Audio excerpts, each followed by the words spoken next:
இடைப்படுவாராக. ஒரு அம்மா நிறைய கோழி வச்சுருந்தாங்க. என்ன வச்சுருந்தாங்க? நீங்கள்லாம் சொல்லுங்கள், உங்கள் கிராமமாக என்ன வச்சுருந்தாங்க? கோழி வச்சுருந்தாங்க. அதுக்கே இவ்வளோ கோபமாக பார்க்குறீங்க? அந்த அம்மா நிறையா கோழி வச்சு, நாட்டுக்கோழி வச்சு, நம்ம எல்லாம் பிராய்லர் கோழியே சாப்பிட்டு சாப்பிட்டு, நாட்டுக்கோழி நிறைய இந்த காலத்து பிள்ளைங்களுக்கெல்லாம் தெரியுமான்னு தெரில. ஆமாம், கோழி வச்சு நிறையா வளர்த்துக்கிட்டு இருந்தாங்க. கோழி என்ன போடும்? ஆமாம், மேக்ஸ் வாத்தியார் முட்டை போடுவார், அடுத்து கோழி முட்டை போடும். சரி, கோழி அப்படி நிறையா முட்டை போடும். நாட்டுக்கோழி முட்டை எத்தனை பேர் பார்த்துருக்கீங்க? கோழி எத்தனை பேர் வளர்க்குறீங்க? யாராவது வளர்க்குறவங்க இருக்கீங்களா? ஒரே ஒரு கை இருக்குது. இந்த பக்கம் யாராவது கோழி வளர்க்குறவங்க இருக்கீங்களா? ஆமாம், அதெல்லாம் இன்றைக்கி மறந்து போச்சுல. நாட்டுக்கோழி அது முட்டை போடும், டெய்லி ஒரு முட்டை போடும். அதை சேர்த்து எடுத்து வச்சு என்ன பண்ணுவாங்க அந்த அம்மா? அவயம் வைப்பாங்க. அவயம் வைக்கிறதுனா எத்தனை பேருக்கு தெரியும்? அவயம் வைக்கிறதுனா தெரியுமாப்பா? இருக்காது இங்கே இருக்கிறவங்களுக்கு? பெரியவங்க இருக்குது தெரியும். நான் சொல்கிறது இந்த பசங்களுக்கு கேட்குறேன். கோழி அடை காக்கிறதுக்கு என்ன பண்ணுவாங்க? ஒரு கூடையில் மணலை போட்டு அதில் அந்த முட்டையெல்லாம் ஒரு 20 முட்டை போட்டுச்சுன்னா அதை சேர்த்து வச்சு என்ன பண்ணுவாங்க? இதில் முட்டை போடுறது நின்று போச்சு அப்படின்னா அதை சேர்த்து வச்சு கூடையில் அழகாக அடுக்கி வச்சு அந்த கோழியை விட்டால் அது உட்காந்துருக்கும். 2 வாரத்துலேருந்து 14 to 21 டேஸில் அது என்ன பண்ணும்? அது நல்லா அடை காத்து அது பொரிக்க ஆரம்பிக்கும். அதுதான் அந்த கோழி முட்டை போடுற ப்ராசஸ். இப்போ உள்ள ப்ராசஸ் அது வேறு, அது என்னென்னமோ பண்ணி என்னமோ பண்ணுறாங்க. ஆனால் நாட்டுக்கோழி முட்டை அப்படி தான் பொரிக்க வைப்பாங்க. சரியா? அப்படி ஒரு கோழி நிறையா முட்டை போட்டுக்கிட்டே இருந்துச்சு. அந்த அம்மா அந்த முட்டையை எடுத்து பத்திரமா வச்சுக்கிட்டே இருந்தாங்க. திடீர்னு பார்த்தா ஒரு நாள் வந்து அந்த கோழி முட்டை எடுத்து ஒரு முட்டை சின்னதாக இருக்கு. கோழி முட்டை ஏற்கனவே எப்படி தான் இருக்கும்? சின்னதாக இருக்கும். இது அதை விட கொஞ்சம் சின்னதாக இருந்துச்சு. அந்த அம்மா பார்த்தாங்க, என்னடா இது மட்டும் சின்னதாக இருக்கேன். சரி, ஏதோ கோழி தான் போட்டிருக்கு போல அப்படின்னு எடுத்து அதையும் எடுத்து வச்சுட்டாங்க. சரியா? அப்போது அந்த அவயம் வைக்கிறதுக்கு அந்த நாள் வந்தபோது எல்லா முட்டையும் எடுத்து அழகாக கூடையில் மண்ணை கொட்டி எல்லா முட்டையும் பத்திரமா அடுக்கி வச்சாங்க. அடுக்கி வச்சா அந்த கோழியும் உட்காந்து என்ன பண்ணுச்சு? 21 நாள் அழகாக அடை காத்துச்சு. அடை காத்து அது குஞ்சு பொரிக்கிற நாளில் பார்த்துருக்கீங்களா? அது ரொம்ப அழகாக இருக்கும். அந்த கோழி குஞ்சு உள்ளே வளர்ந்த உடனே அது குட்டியோடு மூக்கை வச்சு கொஞ்சம் கொஞ்சமாக உள்ளேருந்து கொத்தும். அது பார்க்குறதுக்கு ரொம்ப அழகாக இருக்கும். அது நாங்களாம் உட்காந்து அழகாக பார்ப்போம். அப்படி அது அழகாக கொத்தி கொத்தி கொத்தி கொத்தி கொத்தி நெரிச்சு அதுவாக உடைச்சி அது வெளியே வரும். அப்படி ஒரு சில கோழி குஞ்சு, ஒரு 5-6 கோழி குஞ்சு வந்துருச்சுன்னு வச்சுக்கோங்க. இந்த வித்தியாசமாக இருந்த முட்டை மட்டும் பொரிக்கவே இல்லை. அது ஏதோ இன்னும் பொரிக்கும் அப்படின்னு நினச்சிக்கிட்டு இருந்தாங்க. திடீர்னு ஒரு நாள் காலையில் பார்த்தா பொரிச்சிருந்த கோழி குஞ்சு எல்லாம் அலறி அடிச்சுக்கிட்டு வெளியே ஓடுது. கியாமியான்னு கோழியும் பதறி அடித்து வாழ்னு கத்திக்கிட்டு ஓடுது. வந்து இந்த அம்மா என்ன ஆச்சு அப்படின்னு பார்த்தா அந்த வித்தியாசமான முட்டைக்குள்ளேருந்து என்ன வந்திருக்கு? பாம்பு வந்திருக்கு. பரவாயில்ல, அழகாக சொல்கிறீங்களே. அப்போ அந்த கோழி எதை தான் அடை காட்டுறது உட்காந்துருந்துருக்கு? ஆமாம், பக்கத்தில் இருக்கவங்கள பார்த்து கேளுங்க. பக்கத்தில் இருக்கவங்கள பார்த்து கேளுங்கன்னா கேட்கணும். நீங்கள் எதை அடை காத்துக்கிட்டு இருக்கீங்கன்னு கேளுங்க. ஆமாம், ஏசாயா 59:8 வசனம் வாசிங்க. ஏசாயா தீர்க்கதரிசியின் புஸ்தகம் 59வது அதிகாரம் 59:5 வசனம். ஆமாம், கட்டுவிரியனின் 59:5 வசனம். கட்டுவிரியனின் முட்டைகளை அடை காத்து சிலந்தியின் நெசவுகளை நெய்கிறார்கள். அவைகளின் முட்டைகளை சாப்பிடுகிறவன் சாவான். அவைகள் நெருக்கப்பட்டதேயானால் விரியன் புறப்படும். நான் ஏதோ கதை சொல்றேன்னு நினைச்சீங்க. பைபிள் இருக்கிற வசனத்தை தான் சொன்னேன். வசனம் சொல்லுகிறது, தீர்க்கதரிசியின் மூலமாக, ஏசாயாவின் மூலமாக, வேற யாரையோ பார்த்து ஆண்டவர் சொல்லவில்லை, தேவ ஜனத்தை பார்த்து சொல்லுகிறார். கட்டு விரியனின் முட்டைகளை அடை காத்து சிலந்தியின் நெசவுகளை நெய்கிறார்கள். அந்த கட்டு விரியனின் முட்டைகளை சாப்பிடுகிறவன் சாவான். அந்த முட்டைகளை அடை காத்து பொரிக்கிற நேரத்தில் நெரிக்கப்படும் போது அதுக்குள்ள இருந்து கோழி குஞ்சு வராது. என்ன வரும்? ஆமாம், எத்தனை பேருக்கு அந்த வசனம் புரிஞ்சுன்னு எனக்கு தெரியல. சரி, அதைத்தான் நான் இன்றைக்கு உங்களோடு கூட பேசி தியானித்து நாம் ஜெபித்து முடிக்க போகிறோம். அந்த வார்த்தைகளை ஆண்டவர் ஏதோ உலக பிரகாரமான மனிதர்களை குறித்து சொல்லவில்லை. வேதத்தை நாம் பல நேரங்களில் வாசிக்கும் போது மனதில் வைத்துக்கொண்டு வாசிக்க வேண்டிய ஒரு முக்கியமான காரியம், வேதத்திலே சொல்லப்பட்டிருக்கிற பெரும்பாலானவைகள் அது தேவ ஜனங்களுக்கு, தேவனை அறிந்த பிள்ளைகளுக்கு, அவருடைய பிள்ளைகளுக்கு என்று எழுதப்பட்ட வார்த்தைகள்.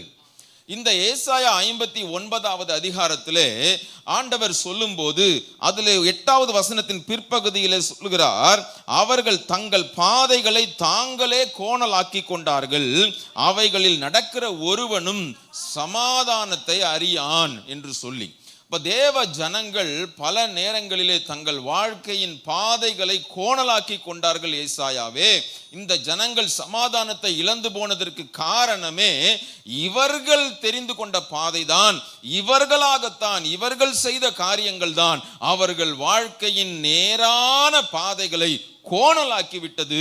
நான் கொடுத்த சமாதான வழியையும் அவர்களே கெடுத்து கொண்டார்கள் என்று சொல்லுகிற ஆண்டவர், அப்படி அவர்கள் கெடுத்து கொண்டதற்கான பல காரணங்களை முதல் வசனத்திலிருந்து சொல்லிக்கொண்டே வரும்போதுதான் இந்த 5வது வசனத்திலே ஒரு காரியத்தை சொல்லுகிறார். இவர்கள் கட்டுவிரியனின் முட்டையை அடைகாத்து கொண்டிருக்கிறார்கள். அப்படின்னா என்ன அர்த்தம்? நமக்குள்ளிருந்து உருவாகிறது, அது நம்முடைய பிள்ளைகளா இருக்கலாம், நம்முடைய வார்த்தைகளா இருக்கலாம், நம்முடைய அடுத்த சந்ததியா இருக்கலாம், நம்முடைய ஊழியத்திலே நம்மால் உருவாக்கப்படுகிறவர்களா இருக்கலாம். ஏதோ ஒரு பிரயாசப்பட்டு, எப்படி ஒரு கோழி பிரயாசப்பட்டு 21 நாள் அதோடைய எல்லாவற்றையும் தியாகம் செய்து உட்கார்ந்து அடை காத்து தன்னுடைய சந்ததி வரும் நினைச்சிட்டு உட்கார்ந்து இருக்கிற நேரத்துல ஒரு பாம்பு வந்துச்சுன்னா எப்படி இருக்கும்? அதே மாதிரிதான் பல நேரத்துல நாம் என்ன செய்கிறோமாம், நம்மை அறியாமலேயே தேவனுக்கு பிரியமானவற்றை உருவாக்க வேண்டிய தேவ ஜனம் கட்டு விரியனை உருவாக்கி கொண்டிருக்கிறது. நல்ல கவனிங்க, ஆவியானவர் ஏன் இந்த வசனத்தை எழுதி வைத்தார் அப்படின்னு சொல்லி, நான் ஒரு போன மாதம் என்று நினைக்கிறேன், தூத்துக்குடி மாவட்டத்தில் உள்ள ஏரல்ல உள்ள அங்க உள்ள ஏஜி சர்ச்சில் நான் பேசும்போது வேறொரு செய்தியை பேசும்போது இந்த வார்த்தையை லேசாக அவர்களுக்கு காண்பித்தேன். அதை முடிச்சுட்டு வரும்போது தான் எனக்கு ஒரு உணர்வு வந்தது, இந்த வசனத்தில் இன்னும் நிறைய காரியங்களை ஏன் அது சொல்லப்பட்டிருக்கிறது என்று சொல்லி தியானித்து அதை சொல்ல வேண்டும் என்று சொல்லி, அதன் அடிப்படையிலே நேற்று ராத்திரி உட்கார்ந்து தியானித்த போது நான் கற்றுக்கொண்ட ஒரு சில காரியங்களை உங்களுக்கு காண்பித்து, தேவன் எப்படி எல்லாவற்றையும் நேர்த்தியாக வேதத்திலே எழுதி வைத்திருக்கிறார் என்பதையும் நான் காண்பிக்க போகிறேன். அன்றைக்கு ஏசாயா மூலமாக சொல்லப்பட்ட அந்த வார்த்தைகள் இஸ்ரவேல் ஜனங்களுக்கு புரிந்ததோ புரியலையோ எனக்கு தெரியாது. ஆனால் இன்றைக்கு அதை புரிந்து கொள்வதற்கு ஏற்ற விதத்திலே ஆண்டவர் நமக்கு வேத புஸ்தகத்தை முழுமையாக அவர் எழுதி கொடுத்திருக்கிறார். எப்படி எழுதி கொடுத்திருக்கிறார்? முழுமையாக அவர் எழுதி கொடுத்திருக்கிறார். நீங்க நல்லா அந்த வசனங்கள்ல பல நேரங்கள்ல வாசிச்சிருப்பீங்க, நானும் பல நேரம் வாசிச்சிருக்கிறேன். அந்த வசனத்தை வாசிக்கும் போது அவர் இஸ்ரவேல் ஜனங்களை பார்த்து ஏசாயா மூலமாக சொல்லுகிறார், இஸ்ரவேல் ஜனங்களை நீங்கள் எதை உருவாக்கி கொண்டிருக்கிறீர்கள்? 58ஆம் அதிகாரம் 12ஆம் வசனம் வாசிங்க பார்ப்போம். உன்னிடத்திலிருந்து தோன்றினவர்கள், ஏசாயா தீர்க்கதரிசியே ஜனங்களை பார்த்து சொல்லு, உன்னிடத்திலிருந்து தோன்றுகிறவர்கள் பூர்வ முதல் பாழாய் கிடந்த ஸ்தலங்களை கட்ட வேண்டும், தலைமுறை தலைமுறையாக இருக்கிற அஸ்திபாரங்கள் மேல் அவர்கள் கட்ட வேண்டும், திறப்பானதை அவர்கள் அடைக்க வேண்டும், குடியிருக்கும்படி பாழாக்கப்பட்ட பாதைகளை அவர்கள் திருத்த வேண்டும். இப்படிப்பட்டவர்கள் தான் உன்னிடத்திலிருந்து தோன்ற வேண்டும். ஆனா நீங்க எதை தோன்ற பண்ணி கொண்டிருக்கிறீர்கள்? கட்டுவிரியனின் முட்டையை அடைகாத்து கட்டுவிரியன்களை உருவாக்கி கொண்டிருக்கிறீர்கள் என்று ஏசாயா மூலமாக ஆண்டவர் சொல்லுகிறார். இந்த வார்த்தையை அன்றைக்கு இஸ்ரவேல் ஜனங்கள் கேட்டபோது என்ன பேசி இருப்பார்கள்? இவன் தீர்க்கதரிசி என்று சொல்லிக்கொண்டு எதையாவது உளறி கொண்டிருப்பான் என்று தான் சொல்லுவார்கள். இப்போ இந்த வசனங்கள் சொல்லப்பட்டு கிட்டத்தட்ட 600 முதல் 700 ஆண்டுகள் கழித்து ஒரு மனிதன் பேசுகிறான். மத்தேயு எழுதின சுவிசேஷம் 3வது அதிகாரம் 7வது வசனத்துக்கு வாங்க. மத்தேயு 3ஆம் அதிகாரம் 7வது வசனம் வாசிங்க. பரிசேயரிலும் சதுசேயரிலும் அநேகர் தன்னிடத்தில் வருகிறதை யோவான் ஸ்நானன் கண்டு, விரியன் பாம்பு குட்டிகளே, வரும் கோபத்திற்கு தப்பித்துக் கொள்ள உங்களுக்கு வகை காட்டினவன் யார்? இந்த வசனத்துக்கும் அதற்கும் என்ன தொடர்பு இருக்குன்னு நீங்க யோசிக்கலாம். நான் யோசிக்கிறேன், கிட்டத்தட்ட இந்த யோவான் ஸ்நானன் பிறப்பதற்கு பல நூறு ஆண்டுகளுக்கு முன்னரே ஏசாயா மூலமாக ஆண்டவர் சொல்லுகிறார், நீங்கள் தேவனுக்கென்று வைராக்கியமாய் நிற்க வேண்டிய, பாழாக்கப்பட்ட ஸ்தலங்களை கட்டக்கூடிய, திறப்பானதை அடைக்கக்கூடிய தேவ ராஜ்யத்தை கட்டுகிறவர்கள் உங்களிடத்திலிருந்து தோன்ற வேண்டும், அதுதான் என்னுடைய நோக்கம். ஆனால் நீங்கள் தோன்ற பண்ணுகிறதெல்லாம் கட்டு விரியனின் முட்டையிலிருந்து அடைகாத்து வருகிற விரியன் பாம்பை போன்றவற்றை உருவாக்கி கொண்டிருக்கிறீர்கள் என்று ஏசாயாவுக்கு சொல்லுகிறார். இன்றைக்கு யோவான் ஸ்நானன் அதே வார்த்தையை பயன்படுத்துகிறான். விரியன் பாம்புகளே என்று கூட சொல்லல. என்னன்னு சொல்றான்? என்னன்னு சொன்னா? ஏன் அப்படி சொன்னா? விரியன் பாம்புன்னு சொல்ல வேண்டியதானே? அதாவது அவர் யோவான் ஸ்நானன் ரொம்ப ஸ்ட்ரெயிட் ஃபார்வர்ட். அவர் நேரா இருக்கிறவங்களை மட்டும் சொல்லல. அவங்க அப்பா, அவங்க அம்மா, நீ குட்டினா என்ன அர்த்தம்? நீ விரியன் பாம்பு குட்டினா உங்க அம்மாவும் ஒரு பெரிய விரியன் பாம்பு, உங்க அப்பாவும் ஒரு பெரிய விரியன் பாம்பு, சந்ததி சந்ததியா நீங்களாம் யார் தான்? ஏசாயா மூலமாவா சொல்லிட்டார், நீங்கள் கட்டு விரியன் முட்டையை அடகாத்துக்கிட்டு இருக்கீங்கன்றார். யோவான் ஸ்நானன் இன்னும் ஒரு ஸ்டெப் மேல போய் உங்க ஃபேமிலி சந்ததி சந்ததியா யார் தான்? வீரியன் பாம்புகள் தான் அப்படின்ட்டார். இப்ப யோசிச்சு பாருங்க, ஏன் இப்படிப்பட்ட காரியங்கள் இஸ்ரவேல் ஜனங்களுக்குள் நடந்தது? ஏதோ ஒரு காரியம் நடந்தது. அவர்களுக்குள் பல அற்புதமான காரியங்கள் நடக்க வேண்டும், ஆண்டவருக்கு பிரியமானவைகள் உருவாக வேண்டும் என்று சொல்லி ஆண்டவர் நோக்கம் கொண்டிருந்தார். ஆனால் அந்த தேவ ஜனம் நிர்விசாரமாக இருந்தபடியினாலே அவர்களுக்குள் தோன்றினவற்றை ஆண்டவரால் ஏற்றுக்கொள்ள முடியவில்லை. அவர் சொல்லுகிறார், நீங்கள் கட்டுவிரியனின் முட்டையை அடகாத்தீங்க அப்படின்னு சொல்லி. பின் நாட்கள்ல வந்த யோவான் ஸ்நானன் மூலமாக அவர் சொல்லும் போது அதே வார்த்தையை தான் அவர் சொல்லுகிறார். இன்னொரு வசனத்தை இப்ப இயேசு என்ன சொல்றாரு பாருங்க. மத்தேயு 12:34 வாசிங்க. மத்தேயு 12:34. இயேசுவும் யாரை பார்த்து தான் சொல்றாருன்னா, அதே பரிசேயர் சதுசேயர் வேத பாரகரை பார்த்து என்ன சொல்றாரு? விரியன் பாம்பு குட்டிகளே. இன்னும் 23:33 வாசிங்க பார்ப்போம். மத்தேயு 23:33. சர்ப்பங்களே, விரியன் பாம்பு குட்டிகளே. யோவான் ஸ்நானனும் அன்றைக்கு இருந்த தேவ ஜனங்கள் என்று சொல்லப்படுகிற, நியாயப்பிரமாணத்தின்படி வாழுகிறவர்கள் என்று சொல்லப்படுகிற பரிசேயர் சதுசேயர் வேத பாரகர்கள் யூத மத தலைவர்களை பார்த்து விரியன் பாம்பு குட்டிகளே தான் சொல்றாரு. யோவான் ஸ்நானனும் அதை தான் சொல்றாரு. இயேசுவும் அதை திரும்ப திரும்ப ஸ்ட்ரெஸ் பண்ணியே சொல்றார். இது யாரை பார்த்து சொல்லப்பட்ட வார்த்தை? முதல்ல அன்றை இருந்த அந்த சூழ்நிலையை வச்சு பார்க்கும்போது மத்தேயு 3:7 வாசிச்சோம். பரிசேயரும் சதுசேயரும் அவரிடத்திலே வருகிறதை கண்ட உடனே அவன் சொல்லுகிறான், விரியன் பாம்பு குட்டிகளே என்று சொல்லுகிறான். இயேசுவும் பின்னாட்களிலே தன்னுடைய ஊழியத்திலே எந்த நேரமும் இந்த பரிசேயர் சதுசேயர் வேத பாரகர் அவரை சுற்றி சுற்றி வரும்போது அவரும் பார்த்து அவர்களை அட்ரஸ் பண்ணும்போது நிறைய வார்த்தைகள் அவர் யூஸ் பண்றார். இன்னும் மோசமான வார்த்தைகள்லாம் சொல்றார். விபச்சார சந்ததியேங்கிறார், மாயக்காரரேங்கிறார். அது கூட சேர்த்து அவரும் என்னதான் சொல்றார்? வீரியன் பாம்பு குட்டிகளே தான் சொல்றார். சரி, நம்மெல்லாம் என்ன குட்டின்னு தெரியல, அது போக இப்ப தெரியும் நமக்கு. அன்னைக்கு பரிசேயர் சதுசேயரை பார்த்து அந்த வார்த்தைகள் பயன்படுத்தப்பட்டது. அதே போன்ற நிலைமையில நம்மளும் உட்கார்ந்து இருக்கிறோமோன்னு சில டவுட் எனக்கு இருக்கு. சரியா? அப்ப அந்த செய்தி முடிவில் நம்ம எல்லாருக்கும் நம்ம யாருன்னு, ஆமா, இதுக்கு சத்தம் வராது. செய்தி முடிவில் நம்ம எல்லாரும் யாருன்னு, ஆமா, விரியன் பாம்பு குட்டியா இல்ல ஆண்டவர் எதிர்பார்த்த உண்மையில அவர் விரும்பின ஜீவனா அப்படின்னு தெரியும். இப்ப ஏன் இந்த பரிசேயர் சதுசேயரை பார்த்து ஆண்டவர் இவ்வளவு கடுமையான வார்த்தைகளை அவர் பயன்படுத்தினார்? சரி, பரிசேயர் சதுசேயர் நல்லவங்களா கெட்டவங்களா?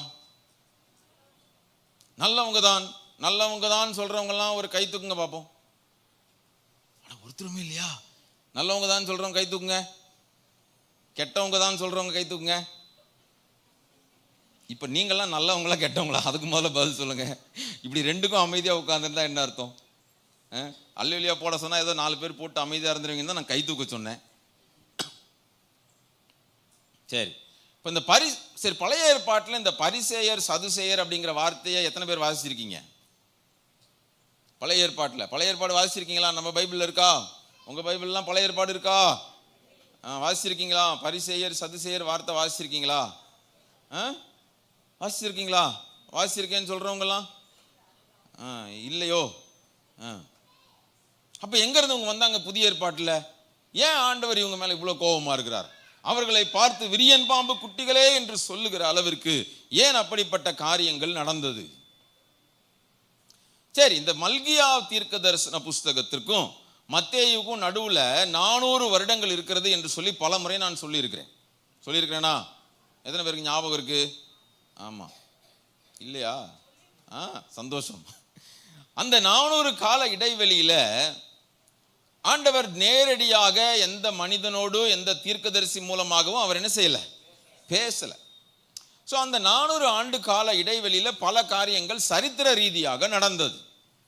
அந்த நாட்களிலே அசீரிய சாம்ராஜ்யம் இருந்தது, பின்னர் பாபிலோனிய சாம்ராஜ்யம் வந்தது, அதற்கு பிறகு இந்த சீரியருடைய கட்டுப்பாட்டில் இஸ்ரவேல் ஜனங்கள் கொஞ்ச நாள் இருந்தாங்க, அதற்கு பிறகு இந்த கிரேக்க சாம்ராஜ்யம் வந்தது.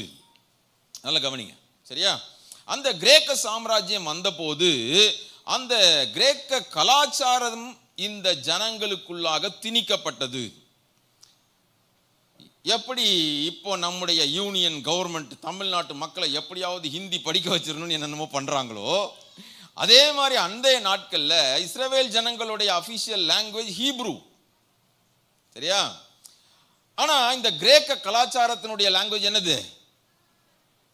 கிரீக், சரியா? அந்த கிரீக் லாங்குவேஜ் டேக் ஓவர் பண்ணும்போது இது ரொம்ப மாறின உடனே இந்த இஸ்ரவேல் ஜனங்களும் தெரியாம என்ன பண்ண ஆரம்பிச்சாங்க, கிரேக்க கலாச்சாரத்தையும் கிரேக்க மொழியையும் பின்பற்ற ஆரம்பிச்சாங்க. அப்பதான் ஒரு 70 ஸ்காலர்ஸ் எழும்பி என்ன பண்ணாங்க, இந்த கிரீக் லாங்குவேஜ் ரொம்ப வந்துருச்சுன்னா நமக்கு பைபிள் அப்ப பின் நாட்கள்ல இல்லாம போயிருமே அப்படின்னு சொல்லி அந்த ஹீப்ரூல இருந்த அந்த ஓல்ட் டெஸ்டமெண்ட் நியாயப்பிரமாண புஸ்தகங்களை எல்லாம் கிரேக்க மொழியில மொழிபெயர்த்தார்கள். அதுதான் செப்துவஜின்த் என்று சொல்லப்படுகிறது. அது நீங்க ஒரு வேளை பைபிள் ஸ்டடி அது தெரிஞ்சு வச்சுக்கிறதுக்காக சொல்றேன். செப்டுவானா 70 என்று சொல்லப்படுகிறது. ஒரு 70 ஸ்காலர்ஸ் சேர்ந்து அதை மொழிபெயர்த்தார்கள் என்றெல்லாம் சொல்லுகிறோம். ஸோ அப்படி இருக்கிற அந்த காலகட்டத்தில் யூதர்களுக்குள்ளாகவே ஒரு கூட்டம் எழும்பினது. என்னதான் இருந்தாலும் யாராரோ ஆட்சி செய்தாலும் எங்களுடைய ஐடென்டிட்டி, எங்களுடைய அடையாளத்தை எல்லாம் நாங்கள் இழந்து விடக்கூடாது, தொலைத்து விடக்கூடாது என்று சொல்லி அன்றைக்கு இருந்த அந்த கிரேக்க மற்றும் சீரிய ஆட்சியாளர்களுக்கு விரோதமாக ஒரு புரட்சி செய்தார்கள். அந்த புரட்சியிலே அவர்கள் ஓரளவிற்கு வெற்றியும் பெற்றார்கள். அவர்கள் தான் பரிசேயர். சரி, இப்ப சொல்லுங்க, அவங்க நல்லவங்களா கெட்டவங்களா? நல்லவங்களா கெட்டவங்களா? நல்லவங்களா கெட்டவங்களா? ஆமா, அப்புறம் ஏன் ஆயுசு அவங்கள போட்டு அந்த அடி அடிக்கிறாரு? அன்றைக்கு அப்படி அவர்கள் புரட்சி செய்திருந்தாலும் அவர்களுக்குள்ள லீடர்னு பொதுவாக யாருமே இல்லை. அப்போ ஒரு லீடர்ஷிப் கிளாஷ் வரும்போது தான் அவர்களுக்குள்ளாக 2 குரூப்பாக பிரிந்தார்கள் என்று ஒரு சில குறிப்புகள் சொல்லுகிறது. அதுல வந்தவங்க தான் யார்? அந்த சதுசேயர்கள். அவங்களுக்கும் இவங்களுக்கும் சில உபதேச வித்தியாசம் இருக்குது. அவங்க உயிர் தேடுதலை நம்ப மாட்டாங்க, இவங்க உயிர் தேடுதலை நம்புவாங்க. இப்படி நிறைய காரியங்கள் இருக்குது. இது உங்க சின்ன ஒரு ஜெனரல் நாலேஜ்க்காக தெரிஞ்சுக்கோங்க. ஏன் சொல்றேன்னா, இவர்கள் அந்த கிட்டத்தட்ட அந்த 400 ஆண்டு கால அந்த இடைவெளியிலே உருவான ஒரு ஜனக்கூட்டம் தேவ ஜனத்திற்குள் இருந்து எழும்பினவர்கள் தான். தேவ ஜனத்திற்காக, தங்களுடைய யூத மார்க்கத்திற்காக வைராக்கியமாக எழும்பினவர்கள் தான் இந்த பரிசேயர் சதுசேயர்கள். அதிலும் அவர்களுக்குள்ளாக நியாய பிரமாணத்தை நன்கு கற்று தேர்ந்திருந்து போதிக்கக்கூடிய அளவில் இருந்தவர்கள் தான் வேத பாரகர்கள் என்று அழைக்கப்பட்டார்கள். ஆனா அந்த ஜனங்கள் மனம் திரும்பி ஞான ஸ்நானம் எடுக்கணும்னு வரும்போது யோவான் ஸ்நானன் சொல்றாரு, விரியன் பாம்பு குட்டிகளே. அவங்க தான் வந்துட்டாங்கல்ல, ஏன் அப்படி திட்டுறாரு? ரொம்ப மோசமான பிரசங்கியாரா இருப்பாரோ? அவர் அப்படி சொல்லிவிட்டு சொல்லுகிறார் 8ஆம் வசனத்துல, மனம் திரும்புதலுக்கு ஏற்ற கனிகளை கொடுங்கள்.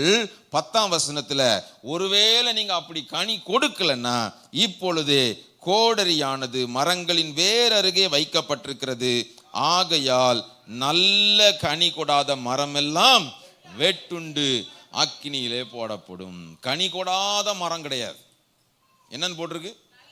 நல்ல கனி கொடாத மரங்கள்.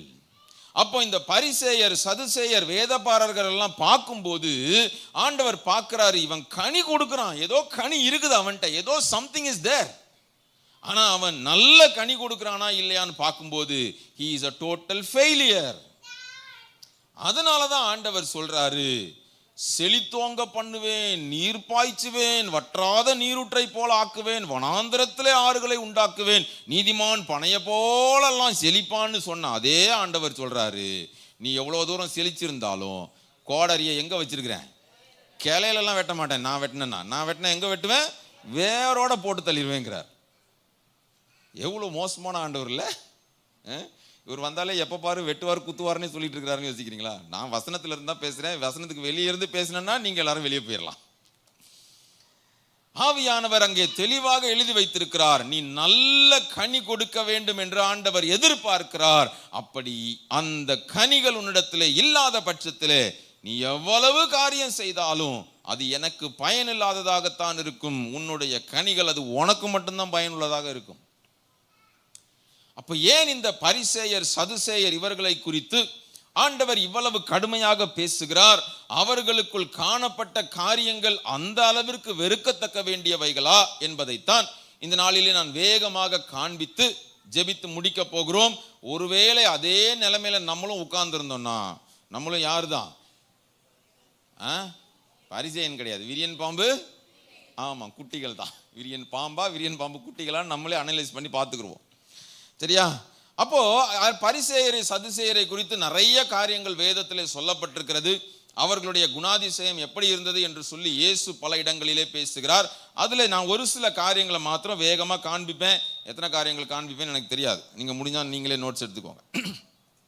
இப்ப வாசிங்க, அதே மத்தேயு 3ஆம் அதிகாரம் 9ஆம் வசனத்திலே யோவான் ஸ்நானன் அவர்களை பார்த்து சொல்லுகிறான், ஆபிரகாம் எங்களுக்கு தகப்பன் என்று உங்களுக்குள்ளே சொல்லிக்கொள்ள நினையாதிருங்கள். தேவன் இந்த கல்லுகளினாலே ஆபிரகாமுக்கு பிள்ளைகளை உண்டு பண்ண வல்லவராயிருக்கிறார் என்று உங்களுக்கு சொல்லுகிறேன். அப்போ யோவான் ஸ்நானன் பேசும்போதே முதல்ல அவங்களை அட்டாக் பண்ற காரியமே, இவங்க எந்த நேரமும் அவங்க குல பெருமையை தான் பேசிக்கிட்டு இருப்பாங்க. இந்த பரிசேயர் சதுசேயர் எப்பவுமே அவர்களுக்குள்ள காணப்பட்ட காரியம், அவர்கள் பழைய ஏற்பாட்டிலே வைராக்கியமானவர்கள் தான். ஆனா அவர்கள் பேசுகிறது எல்லாம் என்னதான்? நாங்க யாரு தெரியுமா, எங்க குடும்பம் என்ன தெரியுமா, எங்க கோத்திரம் என்ன தெரியுமா, எங்க ஜாதி என்ன தெரியுமா, எங்க குல பெருமை என்ன தெரியுமா, 40 வருஷத்துக்கு முன்னாடி நாங்க எங்க குடும்பம் எப்படி இருந்துச்சு தெரியுமா. ஆமா, நம்மள சொன்ன மாதிரியே இருக்கோ. நீங்களாம் அப்படி இல்லையா? ஒருவேளை நான் அப்படி இருந்தனோ? சரி சரி, நீங்களாம் நல்லவங்க தான், நீங்களும் நல்லவங்க தான்.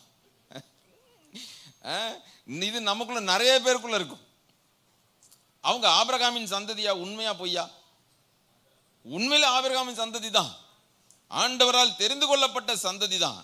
ஆனா எந்த நேரமும் இவங்க ரோமர்கள் மத்தியில் இருந்தாலும் சரி, எங்க இருந்தாலும் சரி, யாரு போனாலும் சரி, இவங்க பேசுறது எல்லாமே நாங்களாம் யார் தெரியுமா, நாங்க ஆபிரகாமின் சந்ததி. நீங்க யோவான் 4ஆம் அதிகாரத்தில் அந்த சமாரிய பெண் பேசும்போது கூட நீங்க பார்த்தாலும் அவங்களும் அவங்க மூதாதையர்கள், எங்க தந்தையர்கள்லாம், எங்க இவங்கெல்லாம் இந்த மலையில ஆராதிச்சாங்க, நீங்க அந்த மலையில ஆராதிச்சீங்க, நாங்க எந்த மலை தெரியுமா, இப்படியே பழைய பெருமையே பேசிக்கிட்டு இருக்கிற ஒரு குரூப் இது. ஒருவன் கிறிஸ்துவுக்குள் இருந்தால் பழையவைகள் எல்லாம் எந்த ழீ போடணும்? ரகரம், இந்த ழீ போடணும், லீ போடக்கூடாது. அது ஒளிந்து கொள்ளக்கூடாது. பழையவைகள்லாம் என்ன ஆயிரணும்? ஒளிந்து போயிடணும். அப்போ ஆபிரகாமின் சந்ததின்னு அவங்க சொன்னதுல ஒரு தப்பும் இல்லை, உண்மைதான். இயேசு கிட்ட அவங்க எப்படி பேசுறாங்கன்னு பாருங்களேன். அவர் சொல்றாரு, குமாரன் உங்களை விடுதலை ஆக்கினால் நீங்கள்லாம் விடுதலை ஆவீங்க அப்படின்னு சொல்லும்போது அவங்க என்ன சொல்றாங்க பாருங்க. யோவான் 8ஆம் அதிகாரம் 33ஆம் வசனம் வாசிங்க. யோவான் 8ஆம் அதிகாரம் 33.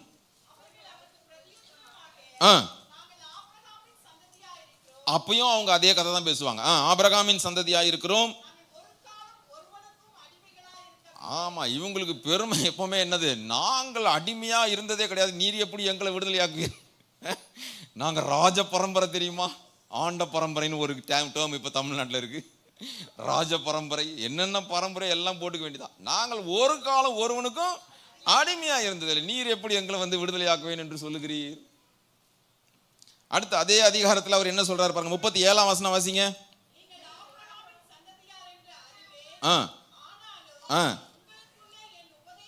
ஆமா, நீங்க ஆபிரகாமின் சந்ததின்னு எனக்கும் தெரியும்பா, ஆனா என்னுடைய உபதேசம் ஒண்ணுமே இல்லை, எங்க இல்லை, உங்களுக்குள்ள இடம் பெறவில்லை.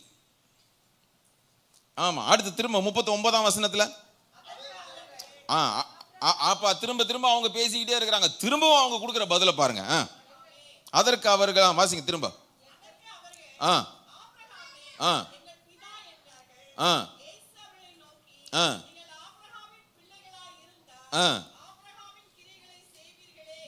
இப்ப ஆண்டவர் கடைசியா பாயிண்ட்டுக்கு என்ன வந்துட்டாரு கடைசியில, சும்மா பெருமையை பேசிக்கிட்டு இருக்காத, அவங்களுடைய கிரியைகள் இருக்கிறதா.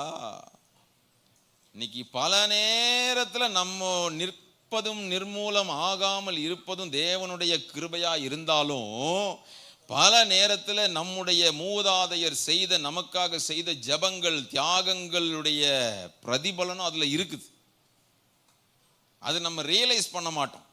சொல்லிடுவோம், நாங்க எங்க அப்பா அவ்வளோ பெரிய ஊழியர், எங்க அம்மா அப்படி செஞ்சாங்க ஊழியர்லாம் சொல்லிடலாம்.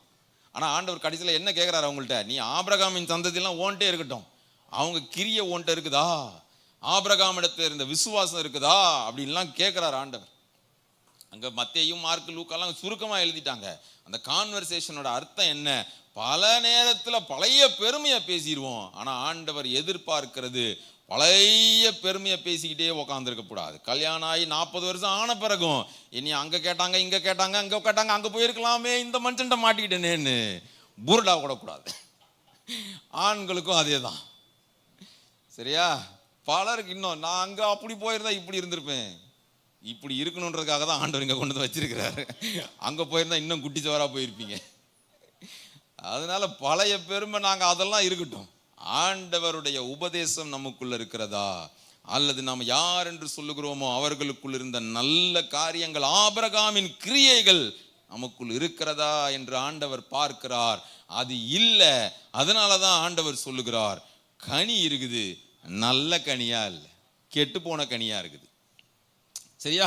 சரி, இது பேசினா இன்னும் நேரம் ஆயிரும். அடுத்து ஒரு காரியத்தை வாசிக்கலாம் பார்ப்போம். அதே மத்தேயு எழுதின சுவிசேஷம் 23 அதிகாரத்துக்கு வாங்க. 2ஆம் வசனத்திலிருந்து வாசிங்க பார்ப்போம். மத்தேயு 23. வேதபாரகரும் பரிசேயரும் மோசேயினுடைய ஆசனத்தில் உட்கார்ந்திருக்கிறார்கள். ஆகையால் நீங்கள் கை கொள்ளும்படி அவர்கள் உங்களுக்கு சொல்லுகிற யாவையும் கை கொண்டு செய்யுங்கள். இருங்க, நல்லா கவனிங்க. இங்க ஆண்டவர் ஒரு காரியத்தை சொல்லுகிறார். வேத பாரகரும் பரிசேயரும் மோசேயின் ஆசனம் என்று சொல்லப்படுகிற நியாய பிரமாணத்தை உபதேசிக்கிற ஒரு குறிப்பிட்ட இடத்திலே இருக்கிறார்கள். அவங்க உங்களுக்கு உபதேசிக்கிற படியெல்லாம் நீங்க என்ன செய்யுங்க, செய்யுங்க என்று சொல்லுகிறார். என்னது, இதே ஆண்டவர் தான் அவர்களை திட்டுகிறார். ஆனா அதே நேரத்தில் என்ன சொல்றாரு, அவங்க உபதேசம்லாம் அட்டகாசமா இருக்கும், அதன்படி செய்யுங்கள்னு சொல்லிட்டு அடுத்து சொல்றாரு பாருங்க, அவர்கள் செய்கையின்படியோ செய்யாதிருங்கள், ஏனெனில் அவர்கள் சொல்லுகிறார்கள், சொல்லியும் செய்யாதிருக்கிறார்கள். அப்படின்னா என்ன அர்த்தம், அவங்கெல்லாம் வாய்ச்சொல் வீரர்கள், அவர்களுடைய பிரசங்கம் அவர்கள் வாழ்க்கையிலே இருக்காது. they don't practice what they preach. very simple. சரியா? நல்லா பேசுவாங்க, ஆனா பேசுறதன்படி அவங்க வாழ்க்கையை நீங்க பாத்தீங்கன்னா நீங்க பின்மாற்றத்துல போயிருவீங்க. அதுதான் சொல்றாரு, அவன் நல்லா பேசுவான்பா, நல்லா நியாய பிரமாணத்தை பத்தி சொல்லுவான், நல்லா கேட்டுக்கோங்க, ஆனா அவனை பார்த்து மட்டும் நீங்க ஃபாலோ பண்ணணும்னு என்ன பண்ணிடாதீங்க, ட்ரை பண்ணிடாதீங்கிறார் ஆண்டவர். இன்னைக்கும் நம்மள பலரை பார்த்து அப்படிதான் சொல்லணும்னு நினைக்கிறேன். இன்னைக்கு நிறைய யூடியூப் அப்படியே அந்த பிரசங்கம் இந்த பிரசங்கம் எல்லாம் வந்துருச்சு. ஆனா எதை ஃபாலோ பண்றோன்றது தான் முக்கியம். அந்த வார்த்தையை மட்டும் வாங்கிட்டு அப்படியே போறோமா, இல்ல அந்த ஆளையும் சேர்த்து ஃபாலோ பண்ணிடுறோம். இன்னைக்கு நிறைய பிரச்சனையே அதுதான். நம்ம எதையாவது ஒன்று பார்த்த உடனே அவர் சொன்ன வார்த்தையை விட்டுட்டு அவரை ஃபாலோ பண்ணிட வேண்டியது. அந்த பிரசங்கங்கள், அவர்கள் பேசுகிற வார்த்தைகள், அது நம்ம வாயிலிருந்து வருகிற வார்த்தைகள், அது நம்முடைய வாழ்க்கையாக இல்லாது இருக்குமானால் அது வெறும் சத்தமாகத்தான் இருக்கும். அது நம்முடைய வாழ்க்கையாக இருந்தால் அது அநேகருக்குள் ஒரு தாக்கத்தை உண்டாக்கும். இல்லைன்னா அது வெறும் சத்தமாகத்தான் இருக்கும். கேட்டு அந்த 2 மணி நேரத்தில் ஆடி பாடி கொண்டாடிட்டு வீட்டுக்கு போகும்போது எல்லாம் போயிடும். எது முக்கியம், ஆண்டவர் எதிர்பார்க்கிறது நல்ல கனி என்றால் வெறும் வாய் சொல்லுல பேசிட்டு போறது கிடையாது. வேதத்தை நேர்த்தியா போதிச்சிடலாம், நல்லா காண்பித்திடலாம். என்ன நீங்க எப்ப பார்ப்பீங்க, மேபி 2 மாசத்துக்கு ஒருக்க ஒரு மணி நேரம் பார்ப்பீங்க. அதுக்கப்புறம் நான் போய் இருக்கிற இடம் வேற. அந்த இடத்துல என்னுடைய வாழ்க்கையிலே நான் பேசுகிற வார்த்தைகள் அது வாழ்க்கையிலே அனுபவமாக வெளிப்படாது இருக்குமானால் நான் யாருக்கு தாக்கத்தை உண்டாக்க முடியும்? நான் மெஜாரிட்டி இருக்கிற என்னுடைய குடும்பத்திற்குள்ளேயே என்னுடைய வாழ்க்கையை பார்க்கும்போது என்னுடைய மனைவியோ என்னுடைய பிள்ளைகளோ எங்க அப்பா செய்யற மாதிரி நானும் செய்யலாம் அப்படின்னு தைரியமா சொல்ல முடியுமா? இல்லைன்னா எங்கள் அப்பா நல்லா மேடையில் நின்று நல்லா பேசுவார், ஆனால் வீட்டுக்கு வந்தாருன்னா அதுக்கும் அவருக்கும் சம்மந்தமே இருக்காது. என் பிள்ளைங்க 2 பேரும் இருக்காங்க சொன்னாங்கன்னு வச்சுக்கோங்க, நான் அன்னைக்கோட பிரசங்கத்தை இழுத்து மூடிட்டு போயிடலாம். போய் மனம் திரும்பிட்டு அப்புறம் தான் வந்து ஸ்டேஜில் நிற்கணும். போகும்போது கேட்கணும்னு நினைக்கிறேன், என்ன யோசிச்சிருக்காங்கன்னு தெரில. என் பொண்ணு வேற முறைச்சிக்கிட்டே உட்காந்துருக்கா. சரி, அது நான் போகும்போது கேட்டுக்கிறேன். நம்ம எல்லாருக்கும் தான் ஆண்டவர் என்ன எதிர்பார்க்கிறார்? Are we living by our own words? நம்ம வார்த்தையின்படியே நம்ம வாழ்றோமா? அதுதான் பரிசேயர் சதுசேயர்கிட்ட இல்லை. நல்ல வேதத்தை கரைச்சி குடிச்சவங்க தான் நல்லா போதகம் பண்ணுவாங்க, ஆனா அவர்களுடைய வாழ்க்கையை பார்க்க. அடுத்த வசனத்துல ரொம்ப நல்லா இருக்கு, 4வது வசனம் வாசிங்க. சுமப்பதற்கரிய பாரமான சுமைகளை கட்டி மனுஷர் தோள்களின் மேல் சுமத்துகிறார்கள், தாங்களோ ஒரு விரலினாலும் அவைகளை தொட மாட்டார்களாம். அப்ப ஊருக்கு தான் உபதேசம், இவருக்கு என்ன செய்ய கிடையாது, ஒன்றும் கிடையாது. இருக்கிற எல்லா சுமையும் கட்டி எவன் மேலேயா சுமத்திடுவாரு, இவர் விரல்ல கூட என்ன பண்ண மாட்டாராம், தொட மாட்டாராம். ஆண்டவர் எவ்வளவு அழகா எழுதி வச்சிருக்கிறாரு பாருங்க. ஆமா, நிறைய பேருக்கு உங்க குடும்பத்தில் இருக்கிற யாரையாவது ஒருத்தர் ஞாபகம் வரும், அது எனக்கு நான் பொறுப்பு கிடையாது, அவனை தானே சொல்லியிருக்கு அப்படின்னு யோசிக்காதீங்க. சரி, ஆண்டவர் அப்ப என்ன எதிர்பார்க்கிறார்? முதலாவது, உங்க கொலை பெருமையெல்லாம் பழசெல்லாம் பேசிக்கிட்டு இருக்காதீங்க. இப்ப என்ன, நீங்க எப்படி இருக்கிறீங்க? என்னுடைய உபதேசம் உங்களுக்குள்ள இருக்கிறதா? தேவ மனிதர்களுடைய வாழ்க்கையின் காரியங்கள் உங்களுக்குள்ள காணப்படுகிறதா? அதை பாருங்கிறார். 2வது சொல்றாரு, வெறும் வாயிலே வடை சுட்டுட்டு போயிடாதீங்க, உங்க வாழ்க்கையில நீங்கள் பேசுகிறபடி என்ன செய்யுங்க, வாழ்ந்து காண்பீங்க என்று சொல்லுகிறார். அப்படி இல்லைன்னா விரியன் பாம்பு கூட்டிகளே. பரவாயில்ல, அழகா சொல்றீங்களே, ரிதமிக்கா ரைமிங்கா சொல்றீங்களே. சரி, அடுத்த ஆண்டவர் என்ன சொல்றாரு பாருங்க. அதே 23ஆம் அதிகாரம் 25ஆம் வசனத்துல இருந்து வாசிங்க பார்ப்போம்.